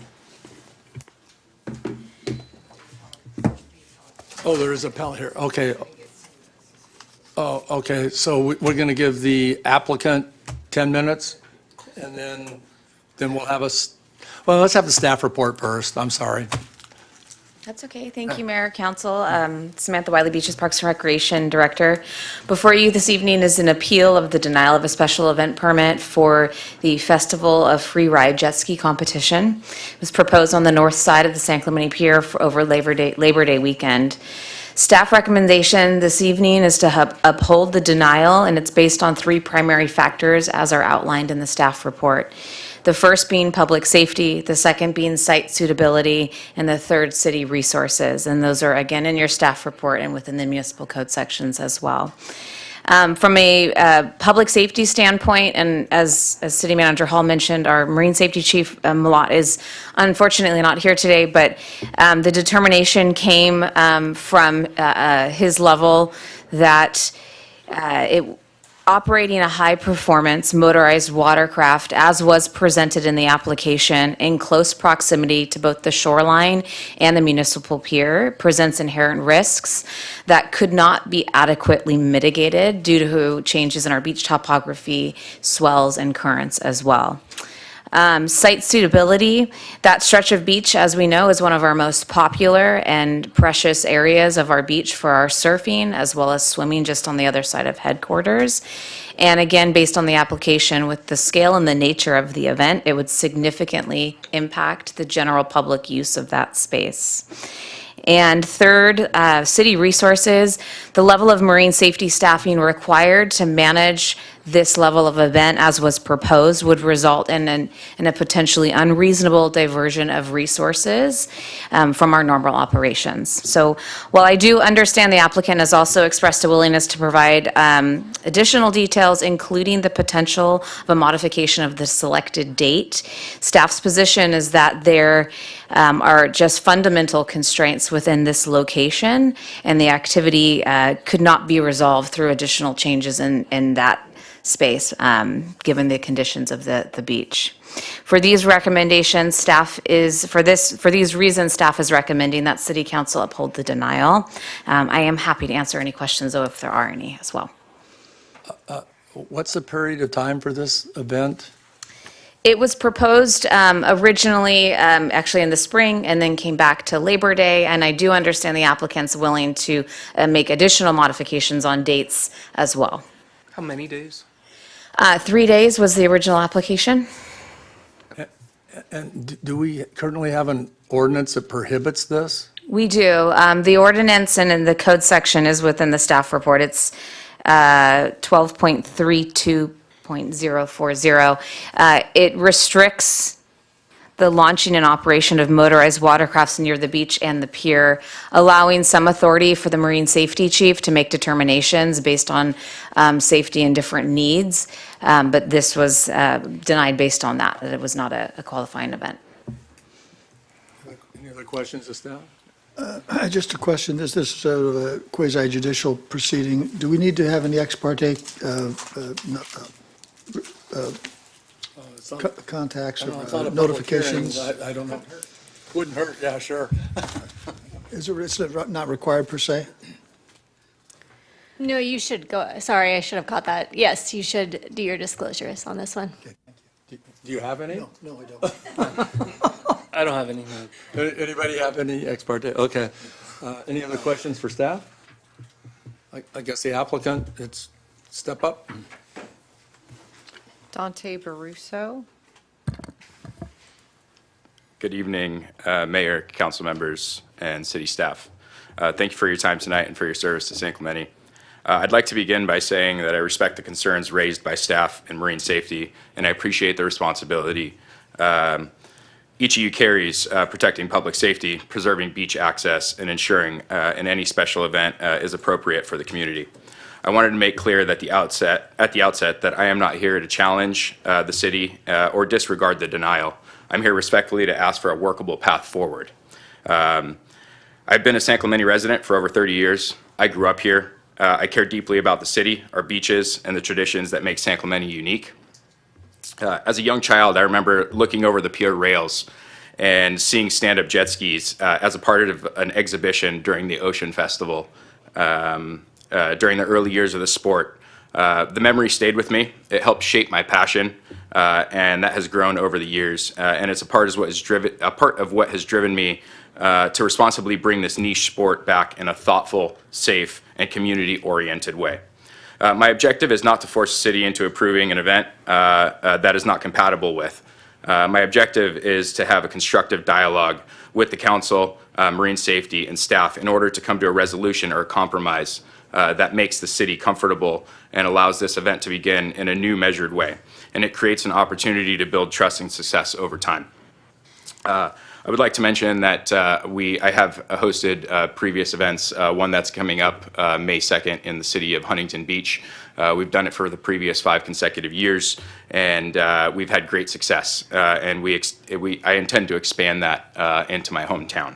I understand that the denial was based on 3 principal municipal codes concerns: restriction on launching and operating motorized watercraft near the beach and pier under Section 12.32040, site suitability under Section 12.34020, and the unreasonable diversion of city resources under Section 12.34090. I also understand that the staff's position is that these concerns cannot be sufficiently resolved through reasonable conditions. Respectfully, I do believe that there's a viable path forward through modification, compromise, and carefully structured conditions. First, with regards to 12.32040, I understand the concern about launching and operating motorized watercraft near the shoreline and municipal pier, but that section by its own terms is not an automatic prohibition. It allows written marine safety approval as part of the sanctioned event. That means that code contemplates that under the right of the circumstances and with the proper safeguards, such event may be considered. That is what I am asking for tonight, not an exception to the rules, but an opportunity to work within them. As for launching these lightweight stand-up watercrafts that do not require trucks, trailers, tractors, or any motorized launch equipment on the beach, they're transported using simple two-wheeled carts that balance their weight on the weight of the craft and allow them to be loaded and unloaded efficiently and safely by a single person, and even more safely by trained participants and event staff. With proper supervision, designated launch windows, and controlled ingress and egress procedures, this can be done in an orderly manner without creating meaningful risk to bystanders or the surrounding beach environment. As for the operations near the pier, I am fully willing to modify the event to provide greater comfort to the city and marine safety. If the original area north of the pier is too sensitive, we are willing to shift the event either farther north in between the pier and the clock tower. Willing to increase the buffers from the pier. We're also willing to establish designated launch and recovery lanes, participant accountability procedures, safety spotters, radio communication, on-water support, etc. We are also willing to discuss the possible locations, other possible locations, including T Street, if that is an operationally safer and more suitable nature for the nature of the contest, where the wave conditions are important as we operate much like a surf contest. In other words, we are not asking the city to accept this in rigid form. We are asking for a chance to adapt the event so that we can fit within a structure that's safe and acceptable. Second, with respect to the site suitability under section 12.34020, I understand the concern must not unduly interfere with the general public and with the beach surrounding area. The staff report notes that the area north of the pier is heavily used by the public, and that the proposed event, as initially submitted, could significantly interfere with surfers, swimmers, and shoreline access. That is precisely why I believe a modified format is an appropriate solution. I'm willing to reduce the event footprint, the number of participants, shorten the duration, and scale back the infrastructure in any capacity to do so. I'm willing to structure this as a softer first-year entry, possibly in a reduced pilot format or as a potential part of the Ocean Festival to get you guys suitably comfortable with the format so that the city can evaluate whether this type of event can be safely and responsibly accommodated for considering any larger future formats. That kind of pilot approach would give the city control. It would allow marine safety and staff to shape the conditions, and it would allow the event to earn trust rather than ask for it all at once. Third, with respect to section 12.34090 and the concern about the unreasonable diversion of city resources, I understand why that concern was heightened by the originally proposed dates of September 4th through 6th, which fall on Labor Day weekend, during a high-use period at the beach. The staff specifically notes concern over the timing, a 3-day duration, and the result needing for substantial deployment of marine safety personnel and other city resources. I want to address that directly. If Labor Day weekend is too burdensome, then I'm willing to move the event to a different weekend. If 3 days is too much, I'm willing to reduce the format. If city staffing demands are too great, then I'm willing to fund private, third-party marine safety, first aid, medical staff, and on-site ambulance services, along with other applicant-funded operational support, so that the burden of the burden on the city personnel can be reduced as much as possible. The agenda report itself notes that the appeal is granted. If the appeal is granted, the cost of the city services associated with the special event process would be the responsibility of the applicant. I'm prepared to work within that framework. I'm not asking the city to absorb costs of this event. I'm asking for the opportunity to structure it in a way that reduces the burden on the public resources and allows the applicant to carry the appropriate operational and financial responsibilities. I also want to address respectfully the proposed finding that there was no error in determination on the concerns, that it could not be resolved through a reasonable conditions. I understand why staff reached that conclusion based on the application as it stood, but I believe tonight there is a different question before council. The question is not whether the staff acted in good faith. The question is not whether marine safety concerns are legitimate. The question is whether or not this council believes there's room to have room for a modified, carefully conditioned way to have a reduced version of this event that addresses the concerns in a meaningful way. And I respectfully believe that the answer to the question can be yes, because there are different options available: shorter date, shorter duration, smaller footprint, larger pier buffer, et cetera. Those are not abstract promises. Those are practical ways to address the exact concerns raised by the denial of the staff report. And my goal is to be a good partner to the city. I want this event to reflect the values of San Clemente, respect the beach, protect the public safety, and work within the framework of that municipal code. I understand that the concerns raised by staff and marine safety, and I respect the responsibility that each of you carries. Again, not looking to oppose the city. I'm asking for a path forward, a viable way to modify the event. So tonight I respectfully make the modest request for that. I believe that this approach is fair, practical, and consistent with the options already proposed before the council, and it allows the city to remain cautious, gives staff and marine safety the ability to shape the appropriate safeguards, and gives the event an opportunity to prove itself in a controlled and responsible way. The agenda report expressly lists those kinds of options for the city council's consideration, and I respectfully ask for a chance to work collaboratively with the city toward a version of this event that is safe, measured, and successful. Thank you for your time and consideration. Thank you, sir. And don't go too far away. Do we have any comments on this? We do not. Okay. Oh, wait. Questions for the, That's not the resident, and you can. question? No, let's hear the speaker. Am I okay? Want to hear from the public speaker first? Okay, okay. Tony Urbolino? Yeah. Then. Yeah, I saw this item on the agenda, and I was curious what the reasons were for the denial, and understandable from the terms outlined. Recently, I was over at the beach during one of those recent heat waves, and between Linda Lane and the clock tower, and there were some tiger sharks that were out kind of circulating a little bit out from the shore, and so the lifeguards had to launch a Sea-Doo multiple times to get out there and kind of do their donuts and kind of like push the sharks back away from the shore. And of course, it was bringing the stingrays closer to the shoreline. But anyways, that's a different story. But it was interesting to watch how easily and quickly it could be done and safely. I don't know who these people are. I'm not familiar with this event. But again, we're talking about city revenue, events, things like this. I think this would be kind of cool to see some jet skis out there performing and, catching some air and things like that. I think that there's a way that it sounds like they're extremely flexible and very willing to work with you and make it accommodating, the right time, the right circumstances, the right situation. Again, I have no connection. I've never met these gentlemen before, but it sounds like they're really wanting to work in the interest of the benefit of the city. And, the Department of War had their showcase event not too long ago. I bumped into Chief Chevalier while we were out there, and it brought a lot of people out to town. It was just kind of a cool event that was going on.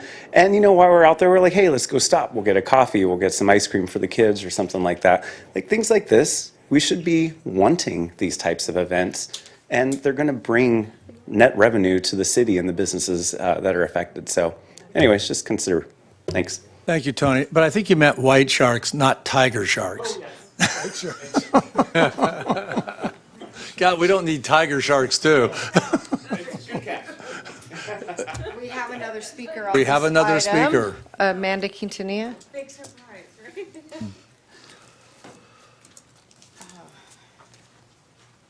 I definitely approve the denial. I mean, I don't think this is I don't think this is a good idea. I mean, this is a matter of public safety, And there's reasons why we have all these ordinances in place, right? And even though it would bring revenue, but they could do that in Dana Point, but where they can launch that.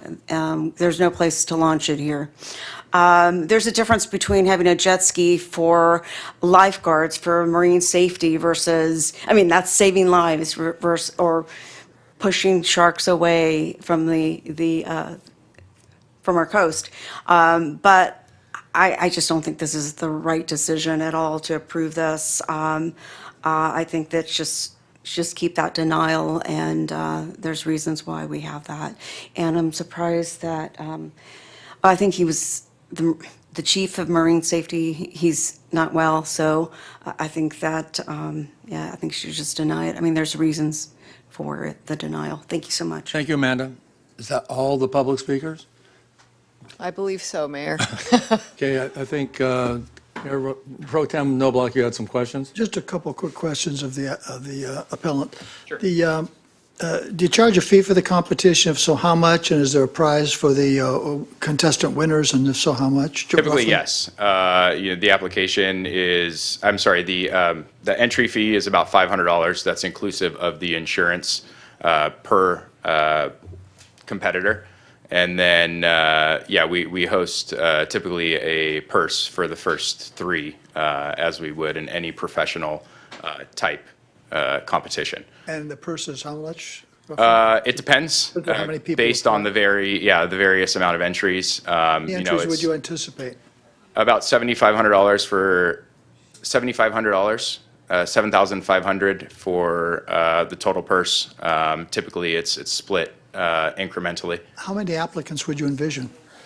In previous years, we've had up to 50. That's what typically allows, a specific set of professional competitors, one being myself. And then we have a group of amateurs, which is kind of the newfound interest into the sport.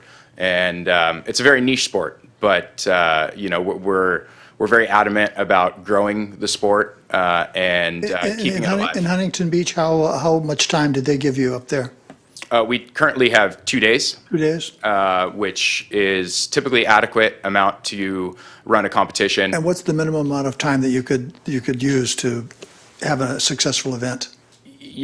From an exhibition perspective, in order to put on a show, 1 day. From a competition perspective, it's 2 days. So what we do is we format it where we utilize the first day with groups of 3 and 4, where we seed the competitors based on their performance, and then we go into a bracket elimination, much like a surf competition. We use the waves as ramps, and we also use them to surf in the same facet that you would on a surfboard. Thank you. No other questions? Questions? Questions, no. So did you run this by our marine safety chief at all? Did you have any feelings on this? The event itself? Well, The application, yeah. So Yeah. just so council is aware of the process, when we receive an application, it goes through kind of a preliminary review within BPR. One of the key components to this application is obviously the use of the beach and the impact of beach access and the ocean and safety. So marine safety had a good look at the application as well, and after reviewing it, determined that again, based on the application that was received, it was going to be, and we couldn't accommodate it based on the safety concerns. Well, launching the jet ski, again, for the lifeguard services, that's a personal watercraft. It is defined as in the need of safety and public safety response. And I do want to note, we have had jet ski exhibitions incorporated into Ocean Festival before. So it's not that it's an absolute no. It's really the makeup of what was proposed within the application caused some concern that it was fast-moving, that jet skis, again, based on the beach topography, a jet ski could very quickly could fly and land into the pier, or worse, it could go north and land into the swimming zone, which is just on the other side of headquarters. So given that potential, the risk was was much larger than what would be desired, different from a surf contest, which oftentimes we can still allow members of the public in the water. We would have to be clearing the water to allow this type of activity to go on. A few things to note, if I may. Sure. There are some safety mitigation efforts that we utilize. We have a key that it's tethered to the jet ski, and so the jet ski turns off and it becomes a dead, as if it was a surfboard. Again, the vast majority of these contestants are professional jet ski riders, and so we have good understanding. And as mentioned in my appeal, I'm willing to reduce the scope or accommodate to whatever is appealing to the city or what would fall within the realm of reason to accommodate this. Any other questions of Yeah, staff? I do, yeah. Sure. Correct me if I'm wrong, Samantha, but it was a little bit about the timing, those particular dates that were of concern, maybe the day of the week even. It was a high usage days. We have a lot of beachgoers that day, and you're trading off people that want to visit the beach versus having this competition. I actually like the idea, but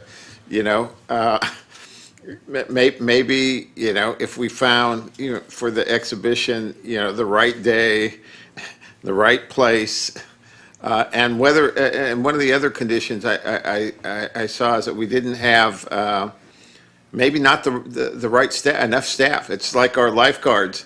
You want to have swimming all the time, but you can't find the lifeguards to take care of all the people. So just because you close down a section of beach, you move the people down the way, you still need those lifeguards over there, and we don't have enough. So help me understand all those issues and whether in your view you could come up conceivably with a date and a time and a place and a location that's not on the busiest weekend at the end of summer.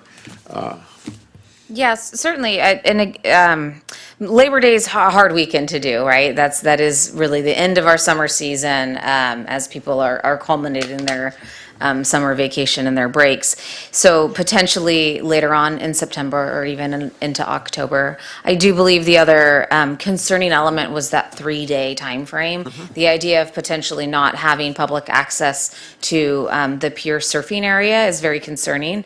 One of the critical components in approving a special event permit is that we're not completely removing public access to any of our public spaces, and this would be doing that. Even though you could argue there's other beaches you can go to, the pier is a very special space for many of our surfing community.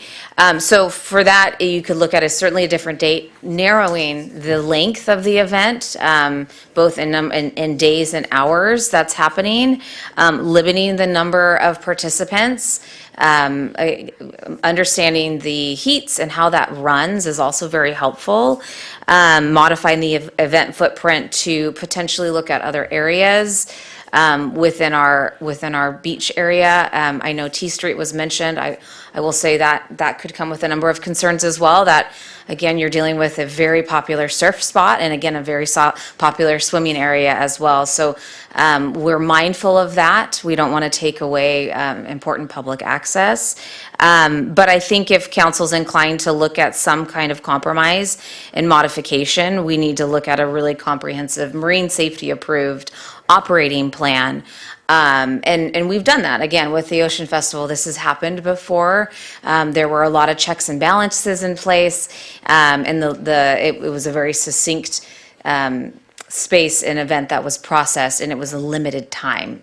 It was 30 minutes or 45 minutes within the larger event. And there was already a big crowd that was coming to the beach to see and experience a festival in the water, not expecting necessarily regular access as they would as people flock for Ocean Festival specifically. Yeah, so, go ahead, another question? Yeah, I have more questions. So to the issue of whether we have the staff that could accommodate or protect our beaches on that day.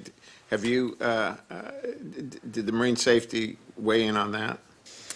I can't speak specifically for Marine Safety Chief Malat on that. I'm not familiar with their staffing levels. I can speak in terms of other events we've hosted or permitted. Sometimes it can be a collaboration of our city resources that are paid for by our applicant, and then also the applicant providing additional public safety resources, whether that's in the form of an EMT on site or something like that.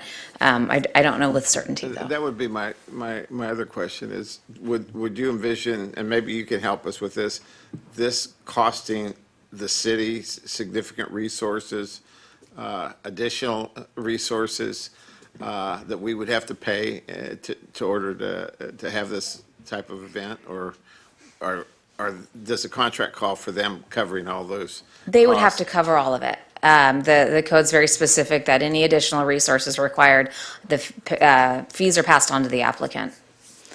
Okay, all right. I would like to add that I did previously apply in March, April. I can't remember what the exact date was, and it was denied upon the fact of the dates. And it was proposed from Parks and Recreations and Special Events one of these dates. And so, obviously, with that being a proposed date that was available, we chose that date. So, again, I am willing to be flexible and. As mentioned, I'm willing to start small scale and grow if this is something of. Well, can I maybe clear the only path I see? And I collect San Clemente postcards. Don't ask me why. It's not spoons, it's not cups, it's postcards. And I've showed this postcard to my fellow council members. I know you can't see it on TV, but it's looking at the cars, it's 70-ish. It's the area between the pier and the lifeguard station, and there's 3 stand-up jet skis in the surf line. And this happens to be the Ocean Fest.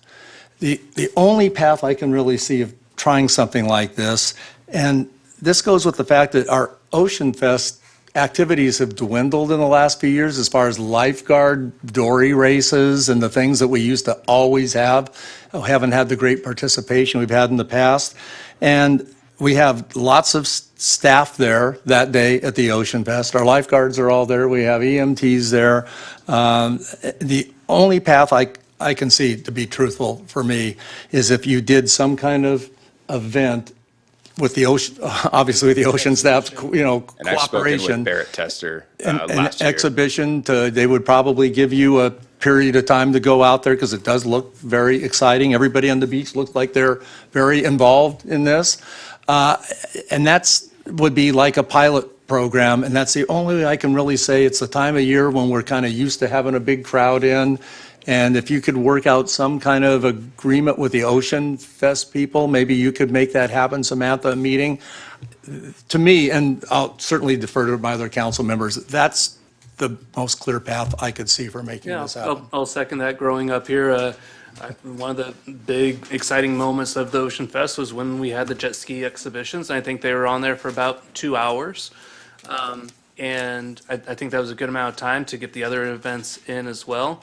And then I think, from there, we see, hey, is there excitement for this? Do more people want it? But I think getting your foot in the door, that would be the only path I see forward right now at this point. Understandable. Well, I think Ocean Festival is certainly a possibility. I'm okay with if the applicant can work with the staff to work out a plan, because it appears to me that the applicant has a lot of flexibility, is willing to accommodate whatever that's suitable for the city financially, operationally, about life safety, human resource, and anything. So I think I'm fine with having a staff. Quick question of the applicant, if I could. What kind of audience do you normally generate when you put on your exhibitions? It varies.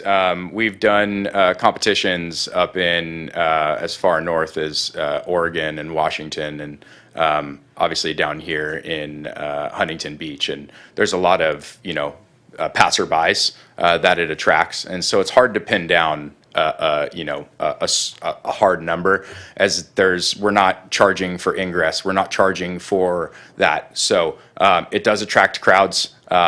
It does attract, people that want to watch, but it's hard to pin a concise number as to how many people it attracts. I can say I'm just that. wondering if new people that might come to town just to see your Yeah, I mean, display. and we do a very great job of marketing the events, and so, people do find attraction to it. There's World Finals of Jetskis in Lake Havasu, and they generate, copious amounts of people. So given the appropriate marketing, it does bring spectators. I agree, Mr. Mayor, with your comment about a display exhibition, a trial during the Ocean Festival. Certainly. I'm not so sure we need to limit it to the Ocean Festival. If this thing proves to be successful and popular, I agree. it could be, I it could be agree. an ongoing event. So I kind of would like to see some sort of a path forward with you. And just a foot in the door with Ocean Festival, this is something that our citizens are like, yes, this is awesome.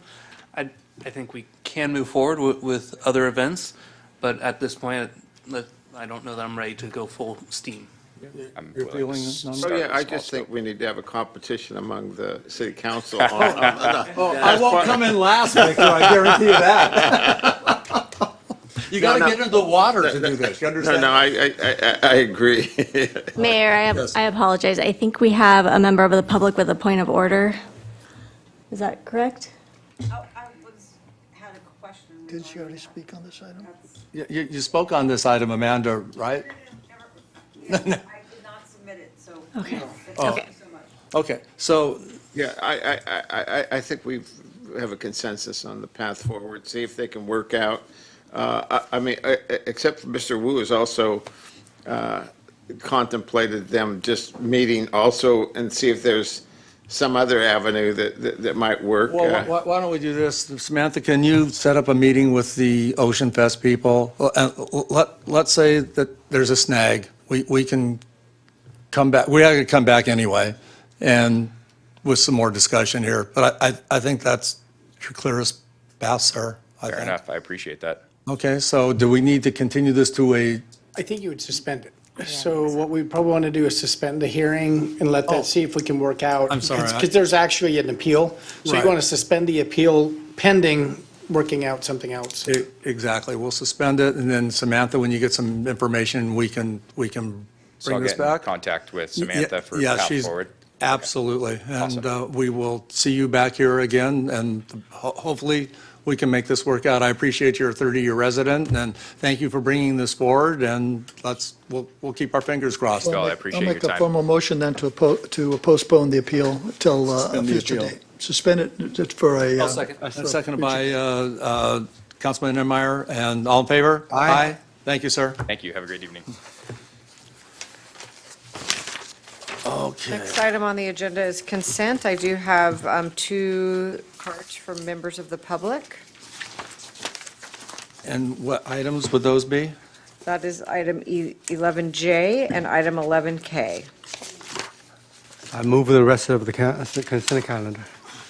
Motion by Councilmember Wu, second by Councilmember Niemeyer, all in favor? Aye.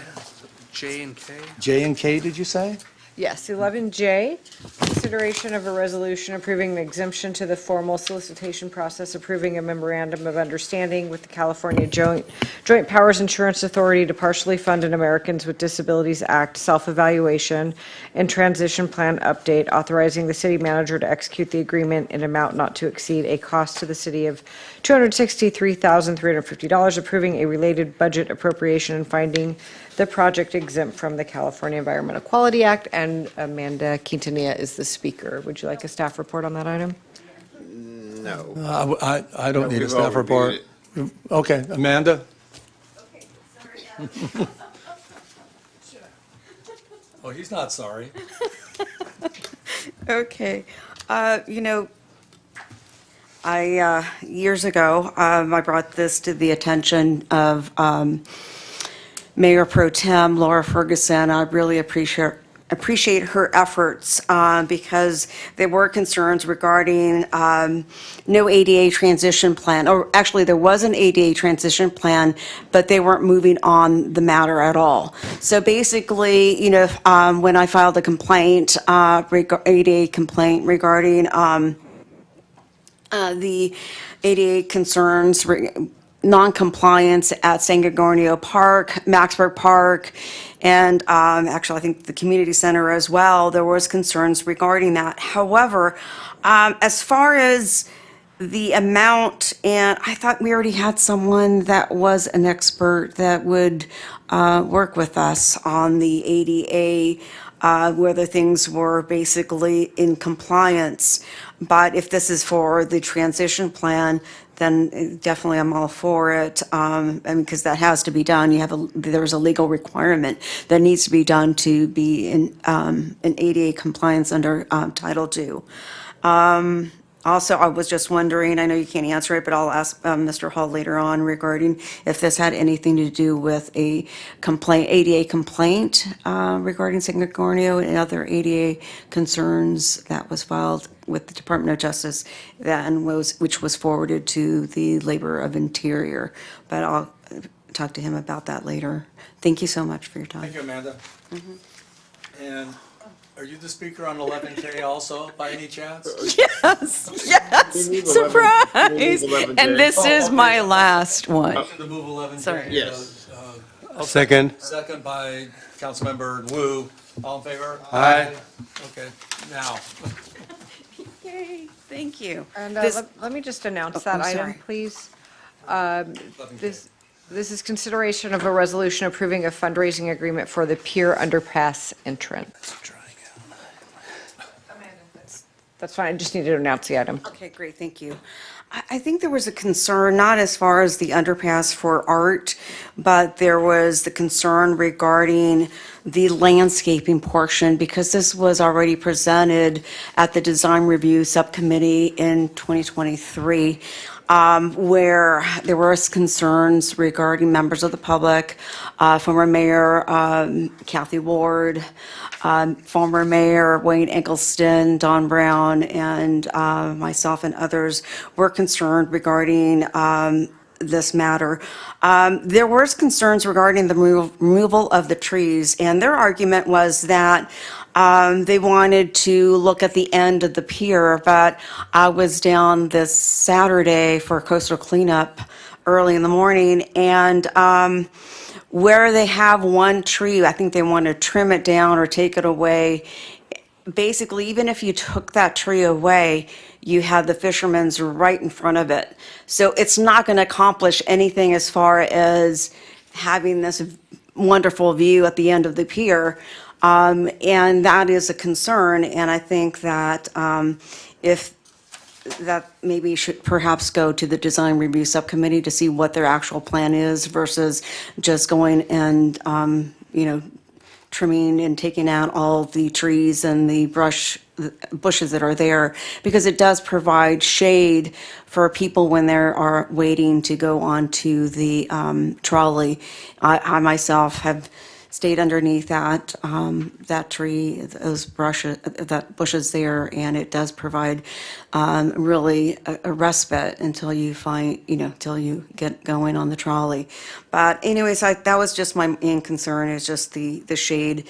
And since we are a tree city, I wouldn't want the removal of any landscaping there. It could be trimmed back, but not any removal.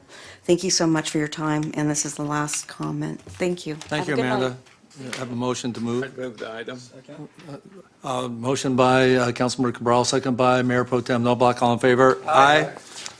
Make a motion, to move the balance on the consent. We already did that. We already moved them, yeah. Yeah, I know, it's late, Jerry. Next item on the agenda is oral communications, part 2, and we have one speaker card, Tony Rubolino.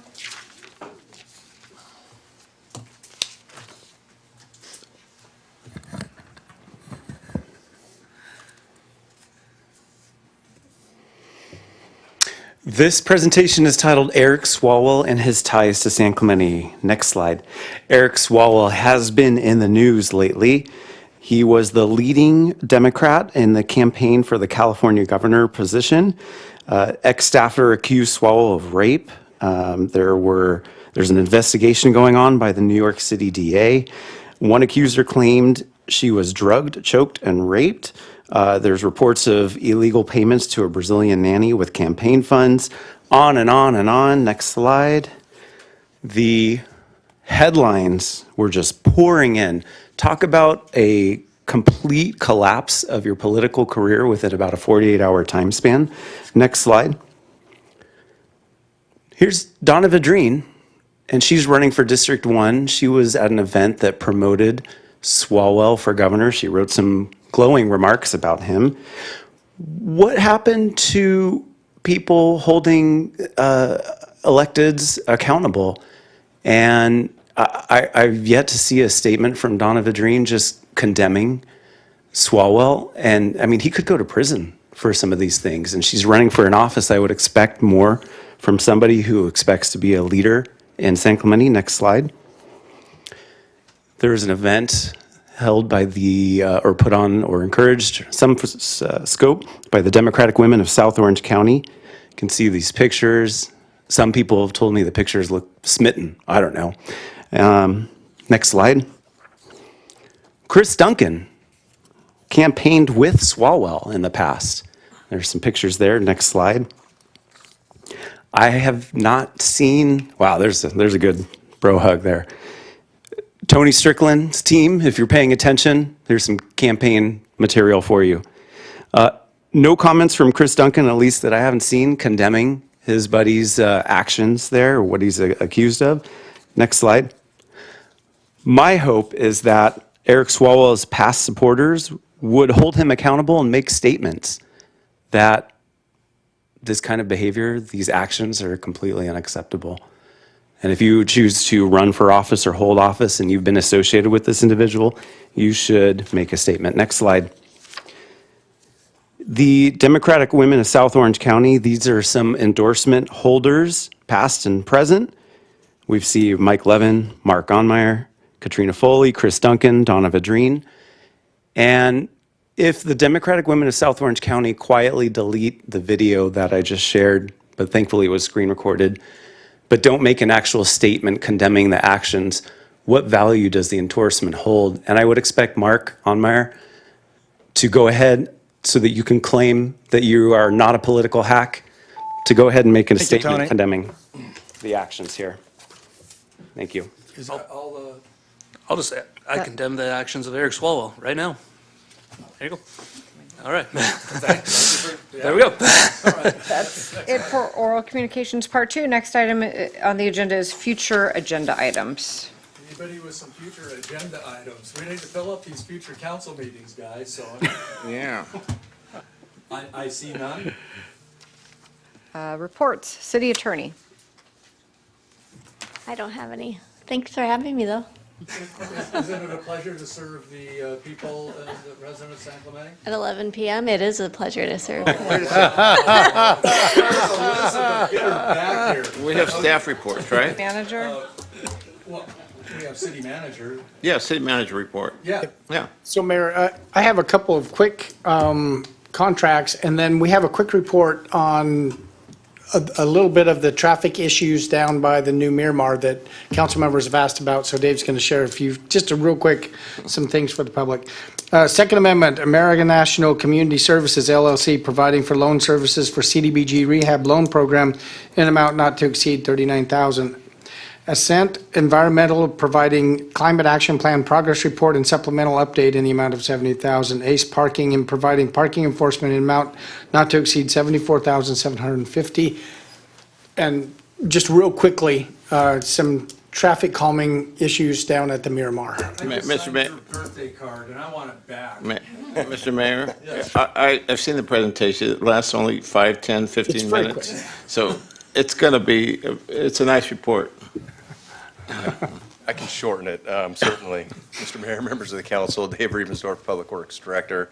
I'll make this as quick as possible here. Thank you, Dave. Okay, What staff's trying to do is just provide information on some, we have some new developments at North Beach trying to We have the food hall coming up here pretty quick. I think it'll be open in about a month or so. We have the Miramar Event Center.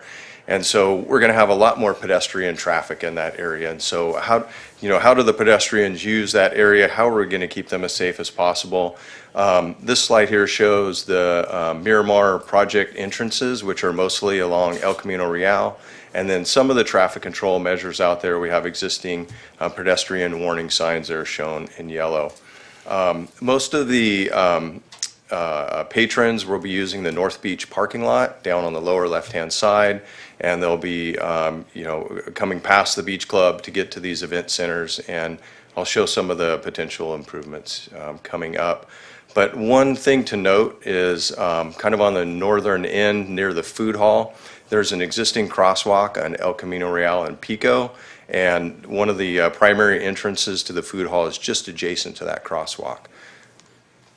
So some of the things that staff are recommending is to add a new crosswalk on Calle de Checa, and to modify the crosswalk near on El Camino Real. And what that will do is, what we're planning on doing is moving the stop bar back and then widening the crosswalk to make it more enticing to those that are at the Miramar Event Center and then also at the food hall. Adding directional signs encouraging the use of crosswalks with arrows to get to these event centers and the food hall. Those are shown in orange. And then adding some additional vehicle pedestrian warning signs. A couple of those will be flashing. Those are shown as pink dots. And then also to slow traffic in the areas, adding some traffic calming measures such as edge lines near the intersection there of El Camino Real and Pico. And then also adding a raised median. So I know one of the things the council is going to have a question, including the public, is why don't we just put in crosswalks right in between these centers? Part of the challenge, and one of the biggest challenges, line of sight, and trying to follow AASHTO requirements and the MUTCD requirements. And so the issue is the stopping sight distance, both from the north-hand side and especially from the southern side on El Camino Real. Because of that curve, you have very limited line of sight distance. You need close to 155 feet, and on the south end, you only get 37 feet with parking and up to 50 feet with parking. So backing up one slide, these are all improvements that can be done readily or very quickly. And so this is what staff is recommending kind of as a first phase. We're going to monitor how things work out there, and we may come back with other improvements in the future. But that's the end of my presentation if the council has any questions. I hear none. I have a question. I'll skip it for tonight. Thank you, Dave. Okay, we have the adjournment Yeah. tonight, so we're going to adjourn the meeting in honor of Nick Mall, which is our battalion chief Shane Mall's father, and Victor is going to read the... Yes. We're adjourning tonight's meeting in memory of Nick Mall. Nick worked for San Clemente Fire Department from 1973 through 1994, when the city transitioned from the Orange County Fire to the Orange County Fire Authority. Nick's service started with the San Diego Fire Department as a firefighter 1 and moved through the ranks to become a captain.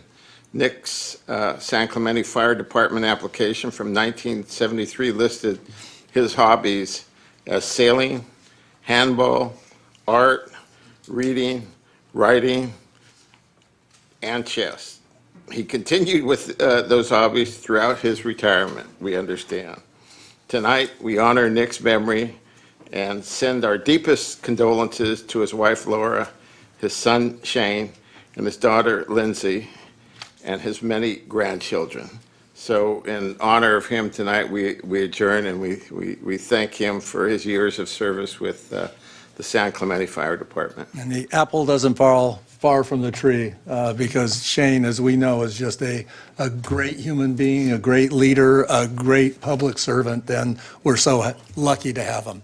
So with that, we'll adjourn this meeting to the next, well, it's not a regular meeting, I guess it's the special meeting on May 1st, 2026 at Bella Colina, 200 Avenida La Plata, San Clemente, 92672. That meeting will be at 1 p.m. I have a second? 1 p.m.? It's Second. It says 1 p.m. at Bella Colina. Oh, wait, that's got to be, hold it, that's got to be wrong. No, that's correct. Oh, the meeting part is at 1. Correct. The So luncheon starts The at, state of the city is earlier, the formal meeting of the city council is at 1 o'clock. the special meeting is at 1 p.m. Bella Colina, 200 Avenida La Plata, San Clemente, 92672. Do I have a second? second. Second by Councilmember Enmeyer. All in favor? Aye. We are adjourned. Is it 11? Did we have to